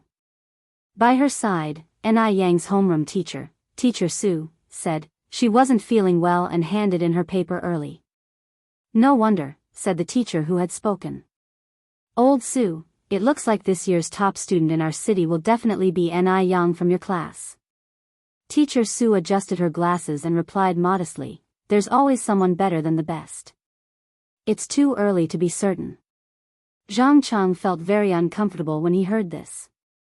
Ni Young was someone he had introduced to the school, and the top student was from their class. The feeling was like having won a 5 million jackpot but losing the lottery ticket. Terrible. As the exam drew closer, Ni Young seldom visited the shop these days and was thoroughly revising at home. She hadn't taken part in the 1985 college entrance examination and didn't know what it was like, but she knew there would definitely be text completion questions in Chinese. Reading comprehension, classical Chinese interpretation, and essay writing didn't scare her, it was the text completion that she dreaded the most. So she had been cramming for Chinese at home these past few days. Then, in the blink of an eye, the day of the college entrance examination arrived. July 7th. The college entrance examination is a major turning point in life, and both the Zheng family and the Shengguan family took it very seriously. Old Master Zheng, Madame Zheng, and the Dowager Madame Shengguan all wanted to personally escort Ni Young to the examination room, but she refused them, saying that the whole family showing up would be too grand. Grandmas, Grandpa, Mom and Dad, don't worry, she said. It's just an exam, why are you more nervous than I am? Having Big Brother Mo with me is enough. Then why hasn't Xiaomo arrived yet? Madame Shengguan asked anxiously. He should be here soon, Ni Young replied. I arranged to meet him at the intersection up ahead. I'll go on ahead. Madame Zheng grabbed Ni Yang's wrist. Yang, are you sure you don't need us to accompany you? Ni Young smiled and said, really, I don't. I have Big Brother Mo with me, and it's not like I'm alone. Seeing Ni Young so composed and not at all nervous, Madame Zheng also breathed a sigh of relief. Then we will make something delicious at home and wait for you tonight. Emicham, Ni Young nodded. Just like it had been arranged, as soon as Ni Young stepped out of the front door, Mo Chishan arrived in his car. Ni Young opened the car door and got in. Why are you driving today? Where's Wu Daming? Ni Young asked, puzzled. Mo Chishan replied, because it's the college entrance examination. Wu Daming's sister is also taking it this year, so he went back to accompany her. Ni Young nodded. You wouldn't expect Daming to be such a good brother. At this time, the countryside still held a strong preference for sons over daughters. It was very difficult for a family to let a girl take the college entrance examination, unlike in later generations where men and women were treated as equals and female university students were everywhere. Before long, they had reached the examination room. The examination room was at a certain middle school in Beijing. There were many parents there to send off their children, most of whom had come by bicycle. There were very few who, like Mo Chishan, had arrived by car. For a moment, this garnered many lingering glances. Fortunately, the atmosphere in Beijing was gradually becoming more open, and it wasn't rare to see couples secretly holding hands on the street. Rewind a few decades, and a young couple like Ni Yang and Mo Chishan would have been subjected to public criticism. Mo Chishan carefully checked the pencil case, making sure that all the stationery and her admission ticket were in place. Then he said, Yang, don't be nervous. I will be right here waiting for you when you come out. I'm not nervous. You, on the other hand, are sweating, big brother Mo, and you're not even the one taking the exam. Ni Yang stood on her tiptoes and used her sleeve to wipe away the beads of sweat on Mo Chishan's forehead. Being so close, she could smell a fresh mint fragrance mixed with a subtle scent of tobacco. I'm heading in, Ni Yang continued. Wait a moment, Mo Chishan said, catching Ni Yang's wrist. Ni Yang looked back slightly. What is it? Mo Chishan held her hand with one hand and took off the watch from his own left wrist with the other, placing it on her wrist. Wear this and you can check the time during the exam. The men's watch was large, making her fair wrist look even more delicate and exquisite. I'm off then, Ni Yang said, shaking the wristwatch. Good luck. Don't worry, Ni Yang nodded, smilingly replied, I will, big brother Mo. See you later.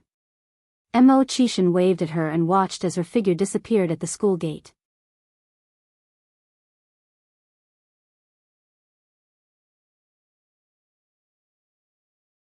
Chapter 867, Dominantly Awesome, Both Cool and Beautiful. _2. Ni Yang walked to the examination room with her things. The examination rooms of the 80s, although lacking the electronic gadgets of later generations and without the need for security checks, were still very solemn affairs. In a large classroom of 60 square meters, only 20 desks were placed, spaced generously apart.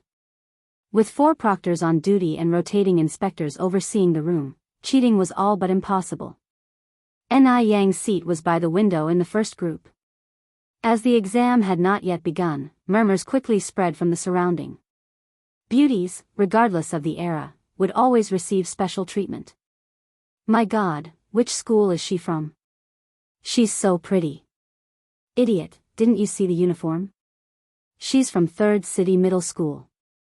Third City Middle School, could she be the school beauty? Hearing the words school beauty, someone curiously asked, what school beauty? The one from Third City Middle School, I think her name is Ni Yang. Our cousin goes there too, and he said that their school beauty is really amazing. She often ranks first. Really? Wow. The whispers rose and fell, but Ni Yang, as if not hearing them at all, twirled a black pen in one hand and rested her chin in the other, gazing out the window. A breeze lifted her waterfall-like black hair as a serene expression rested on her clear-cut face. The room only returned to quiet when the proctor walked in with the exam papers. Students, quiet down now, said the proctor. Please place your pencil cases on the desks. We're going to start checking them. In the future, students would use transparent pencil bags during national college entrance exams, but at that time, there were none, and pencil cases were standard. To prevent cheating with notes hidden inside them, teachers inspected every pencil case before the exams. Everyone set their pencil cases on the desks, and the proctors divided into 4 groups, meticulously checking, careful not to overlook anything. 10 minutes later, the distribution of exam papers began. The first exam was Chinese, from 9 to 11:30. The examination room was incredibly quiet, save for the sound of rustling writing. Chinese was not stressful for Ni Yang. Even the text completion section posed no challenge, as the time spent studying Chinese texts had not been in vain. The essay portion was more interesting. It was to write an essay based on the philosophy contained within an ancient poem, with a self-determined stance and self-created title. The poem was Pear Blossoms by the Eastern Fence, by the Northern Song Dynasty poet, Su Shi. The most classic lines from the poem were, "Melancholic is the snow on the eastern fence, how much of life can be discerned and understood." Ni Yang's brows quirked up slightly, and, as if struck by inspiration, she settled on the title of her essay, Youth Fleeting. In the 2.5-hour exam, Ni Yang finished all the questions in an hour and a half. However, leaving early was not permitted, so after thoroughly reviewing her answers twice, Ni Yang spent the time doodling on scratch paper. She had wanted to sleep, but this was the National College entrance examination room, after all, and openly sleeping might affect the other students. A proctor passed by Ni Yang and noticed her drawing.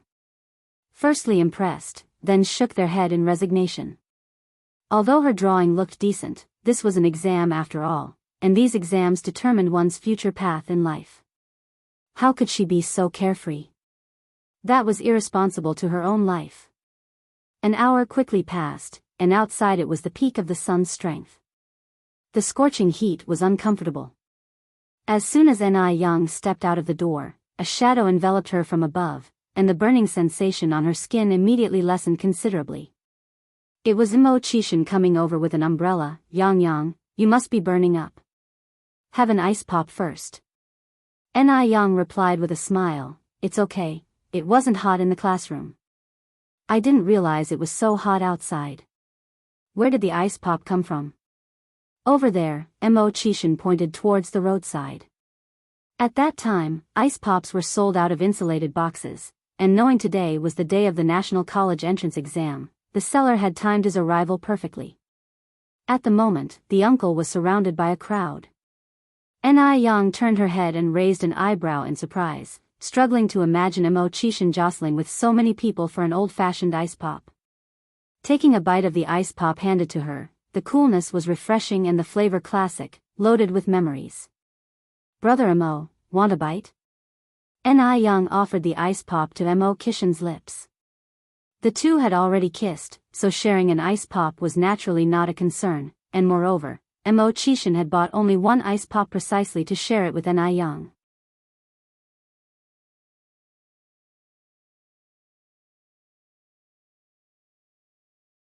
Chapter 868, Dominantly Awesome, Both Cool and Beautiful.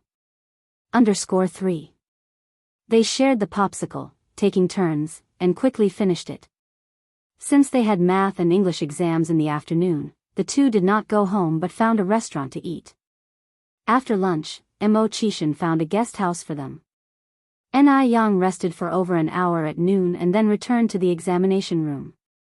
As Ni Yang studied science, the afternoon math exam was half an hour longer than the Chinese exam. The next morning, they had exams in physics and history, and in the afternoon, chemistry and politics. The third day concluded with the biology exam in the morning. After 3 consecutive days of exams, when Ni Yang walked out of the examination room on the afternoon of the third day, she felt much more relaxed. Just then, a male student hurried to catch up with her. "Excuse me, could you wait for a moment?" Ni Yang looked back and saw a young boy around 17 or 18 years old, with a shy smile on his face. "Are you calling me?" Ni Yang asked. "Yes," the boy nodded and introduced himself. "I am Zhong Aigua, a student from the second city high school. We were in the same examination room. You were in the first group, I was in the second." Throughout the 3 days of exams, Zhong Aigua had noticed Ni Yang. Whenever he encountered a tough question, all he needed to do was look up to see her profile. Her profile was as exquisite as a painting, more beautiful than the scenery outside the window, and it was comforting. On the first day of exams, Zhong Aigua wanted to strike up a conversation with Ni Yang but never found the courage. Today, Being the last day, he knew he'd never get another chance if he didn't act now. Ni Young did not reject this friendly advance. Ni Young, from the 3rd City High School. Zhong Aigua continued, is it Ni as in individual and Yang as in fireworks? Yes, Ni Young nodded. Keeping pace with Ni Young, Zhong Aigua asked, Ni Young, where do you live? Before Ni Young could answer, Zhong Aigua added, I live in the south part of the city, it's convenient to go anywhere from there. How about we walk home together? Outside the school gate, Mo Chishan was eagerly waiting for Ni Young. When he finally spotted her, his face lit up, but then darkened rapidly when he saw Zhong Aigua with her. Ni Young looked up at Mo Chishan and said, no need, my boyfriend is waiting over there for me. Boyfriend? Zhong Aigua was stunned. You have a boyfriend? Ni Young nodded. Yes, pointing towards Mo Chishan, that's him. Following the direction of Ni Yang's finger, Zhong Aigua saw a distinguished figure holding a black umbrella, dressed in a crisply ironed suit, his handsome face and slightly upturned delicate eyes shining coldly. Despite the heat of summer, he gave off a chill. Zhong Aigua, frightened, withdrew his gaze, feeling a sudden inferiority. Such an outstanding man, how could he compete? His unstarted first love died in its cradle, leaving Zhong Aigua very unreconciled. Is he really your boyfriend? Of course. I need to go now, said Ni Young, and she jogged away. Zhong Aigua watched as Ni Young ran up to Mo Chishan, who considerately covered her entirely with his umbrella and tenderly swept her bangs behind her ear. So, they really were boyfriend and girlfriend. Zhong Aigua felt suffocated, a heavy, stifling feeling. The scene looked very loving to those around. In fact, Mo Chishan was using the opportunity to touch her hair to question Ni Young, Yang, who was that just now? His voice gradually filled with jealousy. Ni Young, with a slight dimple showing, jested, oh my, who's spilled their vinegar here? It's so sour. Yang, do you think him too old? Mo Chishan continued to inquire. There was a 10-year age difference between him and Ni Young. Before confirming their relationship, he had always been worried about this. Not at all, seeing Mo Chishan turn serious, Ni Young took his hand, Mo, you are great, you are outstanding, and handsome to boot. I wouldn't dislike you. Really? Mo Chishan asked. Really, Ni Young nodded. Mo Chishan followed up, who was that person just now? Ni Young responded, just another student in the examination room, I don't even know his name. Ni Young had a good memory, and she would not forget Mo Chishan easily. She said this just to cheer her Mr. Mo up.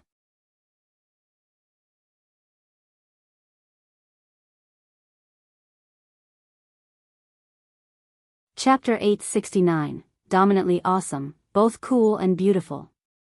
_4. You really don't know? Mo Chishan's dark expression lightened a bit. Really, I swear. Ni Young held up 3 fingers. Mo Chishan continued, then what were you just talking to him about? You two seemed quite happy chatting. Ni Young replied, I told him my boyfriend has arrived, didn't you see me pointing at you just now? With that explanation, Mo Chishan was completely relieved. What shall we have for lunch? Ni Young thought for a moment, then said, let's go to Color and Fragrance, I've been craving tiramisu. All right. This was Mo Chishan's 3rd visit to Color and Fragrance. Color and Fragrance was a renowned restaurant in Beijing, and though it hadn't been open for long, it had revolutionized the dining scene in the city. Yang, Color and Fragrance is your business, isn't it? Mo Chishan turned to look at Ni Young. Ni Young was surprised and asked, Mo brother, how did you know? Mo Chishan had been particularly busy for a while, and Ni Young wanted to keep it low-key, so she hadn't told Mo Chishan about Color and Fragrance. But to her surprise, Mo Chishan had guessed it. His thin lips curved slightly. I recognized your style at first glance. An old era had just ended, and at this time, the national sentiment favored Western culture. Vintage culture was seen as old-fashioned and rotting, and few would decorate a restaurant in a traditional Chinese retro style, let alone employ Hanfu costumes as a uniform for the waitstaff. "Mo brother, you're really smart," Ni Yang offered her praises without stinginess. Of course, Mo Chishan adopted Ni Yang's usual arrogant tone, "Otherwise, how could I be your Mo brother?" Time flew by, and before they knew it, another week had passed. After spending over a month with Ni Yang, Mo Chishan had to get busy again. Before he left, Mo Chishan took Ni Yang to visit Grandpa Du just like last time. Grandpa Du was sitting in the Buddha hall, chanting scriptures. Hearing the familiar sound of the wooden fish, Ni Yang whispered, "Mo brother, is your big brother Du renouncing worldly pleasures?" Mo Chishan nodded, "It's very possible. However, big brother Du still has many things to sort out. I guess he won't become a monk anytime soon." As they were walking towards the Buddha hall, footsteps were heard from behind. "Yang Yang." Ni Yang looked back slightly. "Sister Jiao Jiao." Mo Chishan nodded slightly. "Du's second sister." Du Jiao Jiao looked at them. "Yang Yang, are you really with this guy?" "Yes, Sister Jiao Jiao." Du Jiao Jiao continued, "I thought he would never marry. This is really disappointing." Mo Chishan used to be quite ascetic. Although Grandpa Du was not intent on celibacy, passing through a myriad of flowers without a single leaf touching him, Mo Chishan was thoroughly indifferent to women, not even having a female assistant around. At one point, Du Jiao Jiao doubted if there was something wrong with Mo Chishan's health. Otherwise, at his age, in the prime of life, how could he not like women? So when Du Jiao Jiao heard that Mo Chishan and Ni Yang were together, she thought it was a joke made by Grandpa Du, but it turned out to be true. Mo Chishan remained composed. "Du's second sister, you jest." Du Jiao Jiao said with a smile, "Our Yang Yang is so beautiful, you can't let her down." "Don't worry, Du's second sister." Du Jiao Jiao went on, "I'm relieved with your words." While they were talking, Grandpa Du, holding Buddha beads, walked out from the Buddha hall. "Pei Ji is here." "Big brother Du," Du Jiao Jiao said, "the weather is nice today, not hot and with a breeze. A younger sister of mine came over, too. Why don't we sit in the garden?" "All right," Grandpa Du nodded. Ni Yang and Mo Chishan were guests, and guests followed their host's lead, so naturally, they had no objections. Du Jiaojiao's good friend from Shanghai was called Fu Xiaoshuang. She was 21 this year, very pretty, petite and delicate, with finely drawn eyebrows like willow leaves and light lipstick, the epitome of a wealthy and pampered lady. Her soft-spoken manner could melt into one's bones. Fu Xiaoshuang had pursued Mo Chishan for a while, to no avail, so now she had set her sights on Grandpa Du. Although Grandpa Du already had 2 mistresses, she didn't mind. She was more confident in winning over Grandpa Du than Mo Chishan. After all, Grandpa Du was a man known for indulging in pleasures. To become the matron of the Du family was to rule over the flourishing Shanghai. Thereafter, it would be her Fu family's domain.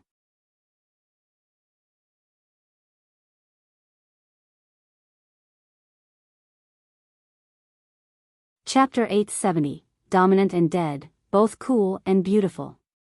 _5. Seeing Mo Chishan walking over hand in hand with Ni Yang, Fu Xiaoshuang was quite surprised. Wasn't Mo Chishan known for not liking women?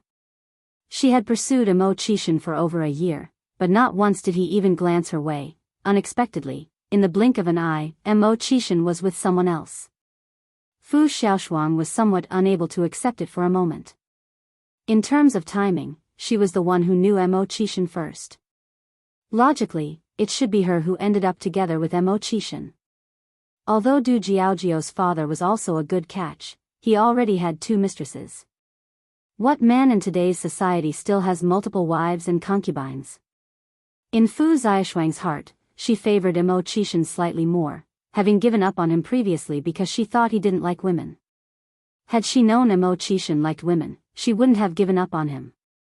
Ni Yang was the only one unaware of Fu Xiaoshuang, so Du Jiaojiao took the initiative to introduce them. "Xiaoshuang, this is my good friend Ni Yang. Yang Yang, this is my little sister Fu Xiaoshuang. She's 2 years older than you can just call her Sister Fu." "Sister Fu." "Yang Yang." Fu Xiaoshuang, who easily warmed up to people, immediately followed Du Jiaojiao and called out. The group sat down at a stone table in the garden, sipping tea and chatting leisurely.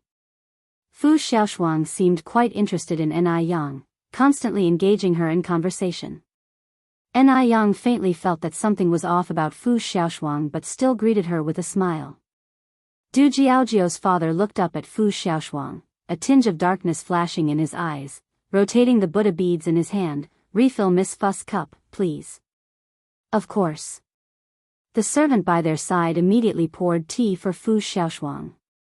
Fu Xiaoshuang wished she could dig up Ni Yang's ancestors. She had no interest in drinking tea at that moment. Du Jiaojiao pressed down on Fu Xiaoshuang's hand. Xiaoshuang, drink your tea first. She hadn't expected Fu Xiaoshuang to still be hung up on Imo Qishan. Had she known it would be like this, she wouldn't have suggested going to the back garden to drink tea. Du Jiaojiao deeply regretted it. On the way back, Imo Qishan took the initiative to explain to Ni Yang that Fu Xiaoshuang once pursued me. If she bothers you again in the future, just ignore her. Oh, I was wondering why Fu Xiaoshuang was acting so strangely. Ni Yang had a sudden realization. So she's interested in you. Mo Qishan looked at Ni Yang in surprise. Yang, aren't you the least bit angry? He had thought Ni Yang would be very angry after hearing this. But instead, Ni Yang showed no reaction at all. Didn't Ni Yang's lack of anger mean she didn't care about him at all? Was she about to ask for a breakup next? Mo Qishan imagined 100 different possibilities, knitting his brows into a chuan shape. Ni Yang raised an eyebrow slightly, her lips curved with a gentle dimple. Someone liking you shows you're charming, and it also proves I have good taste. Why should I be angry? Besides, it's Fu Xiaoshuang's freedom to like who she wants. We don't live by the sea, so how can we be so controlling? Mo Qishan blanked for a moment. What does that have to do with your good taste? You dunce. Ni Yang laughed. It obviously means I have good taste in picking boyfriends. Really? Mo Qishan suddenly became excited. That meant there was still a whole group of people out there wanting to chase after him. Ni Yang continued, but you mustn't give them any undue hints and must keep your distance from them. You must always remember that you have a girlfriend. If I see you two-timing, we break up on the spot. Ni Yang was by no means joking. Although she liked Mo Qishan, if he ever betrayed her, she would break up immediately, cutting through the mess without a second's hesitation. Hearing the last two words, Mo Qishan's heart skipped a beat, and he quickly said, "Wife, don't worry, I promise I want two-time. Those gaudy women out there, I promise I won't take a second look. If I take a second look, may lightning strike me." Seeing Mo Qishan taking it so seriously, Ni Yang laughed. "Brother Mo, I know you're not that kind of person, I'm just laying it out in advance, just in case." Mo Qishan looked back at her earnestly. There won't be a just in case. The next day, Mo Qishan boarded a plane to F country. It was Ni Yang who took him to the airport. Also accompanying them was Du Jiaojiao's father. "Brother Du, please take care of Yang for me." Du Jiaojiao's father nodded. "Rest assured. Yang, I'm leaving." Mo Qishan went over to hug Ni Yang, and lastly, planted a kiss on her face.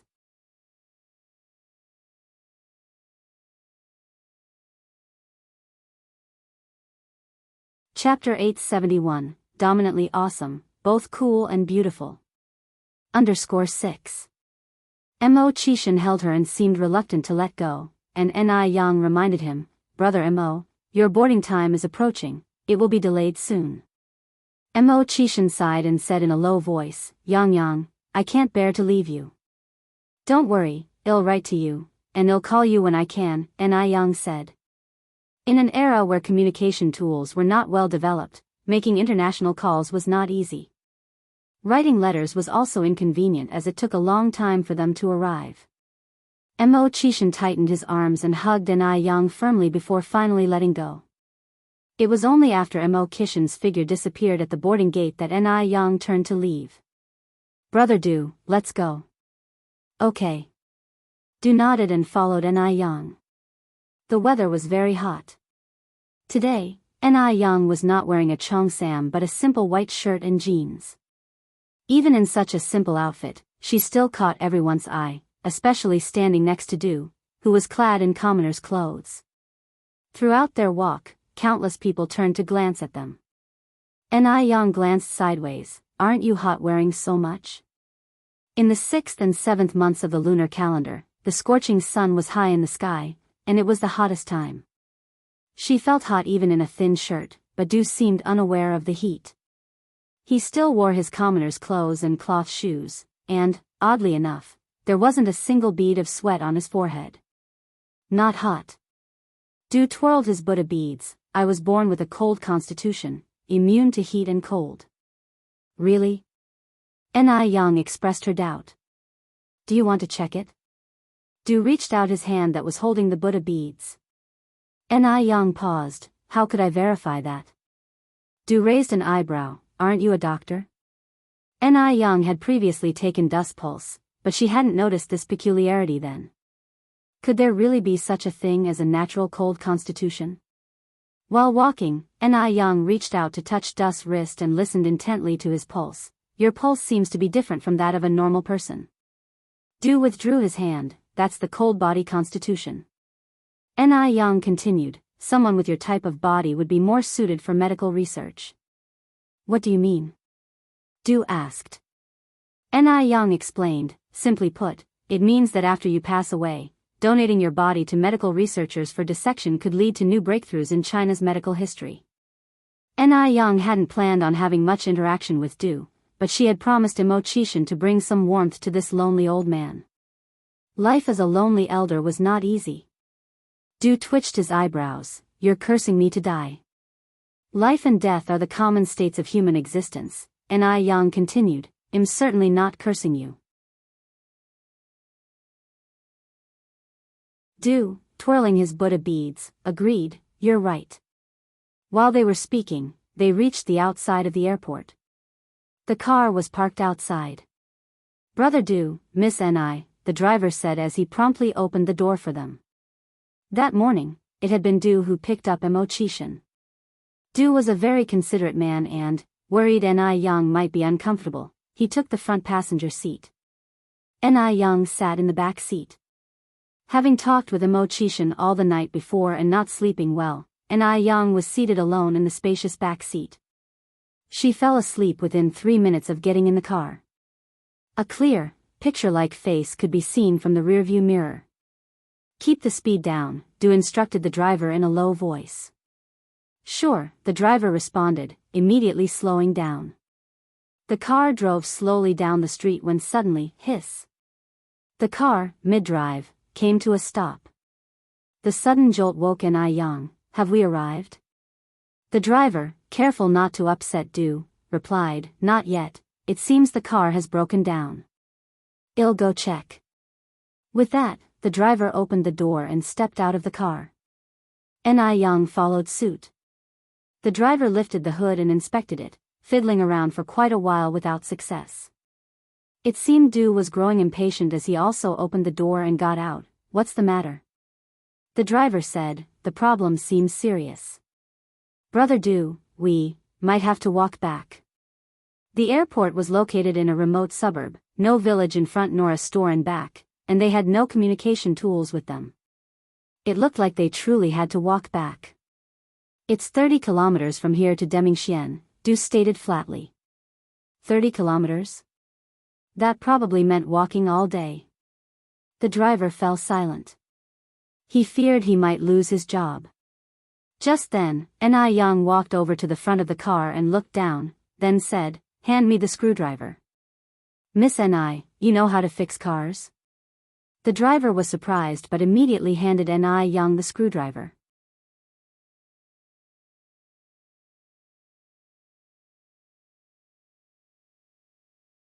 Chapter 872, Dominant and Dead, Both Cool and Beautiful. _7, I know a little, Ni Young took the screwdriver. In this era, where would you find a woman who can repair cars? Ni Young, in her past life, was never married and didn't have a boyfriend. She liked to go on road trips, and of course, you need to know a bit about car repair for that. In case the car broke down on the road, she could fix minor issues by herself. Mr. Du's expression was indifferent. Can you fix it? Ni Young took the screwdriver handed over by the driver and quickly twisted off a part from the car. I'll give it a try, but don't hold out too much hope. Be prepared to walk back at any moment. Wrench, Ni Young spoke again. In no time, those pale white hands were smeared with black dust and gasoline. The contrast of white and black was striking and highly conspicuous. After roughly 10 minutes, Ni Young, with a screwdriver and wrench in hand, carefully scratched her nose and raised her long legs to close the hood of the car. That posture, it had an indescribable coolness. Cool and beautiful. The driver was stunned. How long must her legs be to manage that move? The driver couldn't help but look down at his own legs. Ni Young put the wrench and screwdriver back into the toolbox and said to the driver, "Go ahead and give it another try." The driver nodded, pulled open the driver's door, inserted the key, and started the engine. "It's working. Miss Ni, you're really amazing." The driver was very excited to see the car start successfully. Ni Young, uncharacteristically humble, said, "I just got lucky and stumbled upon the solution." Getting into the car, Mr. Du said without looking back, "Ni Young, do you know how to drive?" "Yeah," Ni Young nodded. Recalling a certain image, Mr. Du continued, "Then your driving must be pretty good, right?" "It's decent," Ni Young kept it modest. "You're too modest," Mr. Du said. Ni Young agreed with a nod, "I think so too." Mr. Du, about 10 or so minutes later, they stopped in front of the Jing family's house. Ni Young greeted Mr. Du and then pulled the car door open to get out. As soon as she got out, Jing Xianjing came over from the other side. Yang. Sister Xianjing, Ni Young greeted with a smile, like a carefree young girl. "Who's sitting in the car?" Jing Xianjing asked, even though she already knew. "Mr. Du," Ni Young answered. Jing Xianjing continued, "There was a misunderstanding between Mr. Du and me last time. I'll go and say hello to Mr. Du." As she spoke, Jing Xianjing had already approached the car door. "Mr. Du, do you remember me?" "I am Yang Yang's sister, Jing Xianjing." Jing Xianjing always felt that Mr. Du must be interested in her, otherwise, he wouldn't have given her such a big gift when they first met. "Drive," Mr. Du ordered the driver to go, as if he hadn't seen Jing Xianjing at all. What Jing Xianjing was left with was only the dust flying all around. Jing Xianjing's features were twisted in anger. Ni Young feigned ignorance. "Sister Xianjing, are you okay?" Jing Xianjing mustered a small smile. "I'm fine, Yang. Didn't you promise to explain things to Mr. Du for me last time? Why does he still treat me this way when he sees me now?" Ni Young took Jing Xianjing's hand. "I did explain for you. Don't lose heart, Sister Xianjing. I believe that if you persevere, Mr. Du will eventually let go of his prejudices against you." Jing Xianjing narrowed her eyes, sensing that Ni Young might be toying with her. An illusion? It must be an illusion. Today was Saturday, and after dinner, Ni Young followed Ni Tsuehua and Shengguan Dehui, along with little Ni Yun, to the Shengguan family. Zheng Suyu had been feeling quite well these past few days, so she sat at the dinner table with everyone during the meal. Suddenly, Zheng Suyu started foaming at the mouth, fell to the ground, and began convulsing in a somewhat terrifying manner. Mr. Zheng and Mrs. Zheng were startled and immediately put down their chopsticks, but they dared not touch Zheng Suyu, fearing they would cause further harm. They quickly turned to the servants. "Niu Ma. Niu Ma. Hurry and call Dr. Jiang." Zheng Suyu's condition was very critical at the moment, and Ni Yang immediately went over to administer first aid. Zheng Lingling said, Yang, you can't treat mental illnesses. Let's wait for Aunt Jiang to come. What if Aunt Suyu gets worse under your treatment?" Ni Yang didn't say a word. She looked up at Ni Tsuhua. "Mom, can you please go get my medical kit from my room?" She never allowed the house's servants to touch her medical kit, and only Ni Tsuehua knew where it was. "Okay." Ni Tsuhua nodded and immediately went upstairs to get the medical kit. Zheng Lingling was beside herself with worry. Yang Yang, don't mess around. This is not the time to show off. Mom, Dad, you guys need to persuade Yang Yang. Zheng Lingling was still somewhat concerned about Ni Yang, especially after learning of Ni Yang's medical skills. If only they hadn't let Jing Suyu, this ticking time bomb, stay. She regretted it. Zheng Lingling clenched her fists. Mrs. Zheng said, Lingling, don't worry. Although Yang Yang is young, she knows what she's doing. After speaking, Mrs. Zheng continued, Yang Yang, how is your grandma doing? She was fine just now. How could this happen to her? This was the first time Zheng Suyu had ever had such a problem. Ni Yang's face looked grim. The situation isn't very optimistic. It seems it's time to try the 13 ghost points. But there were still many things about the 13 ghost points technique that Ni Yang hadn't fully figured out yet, and she wasn't 100% sure she could cure the condition. Hearing her words, Mrs. Zheng's face turned pale. Then, what do we do? You're tuning into the Dreamy Love Stories YouTube channel. Don't forget to subscribe and join us on this journey to catch the most captivating stories.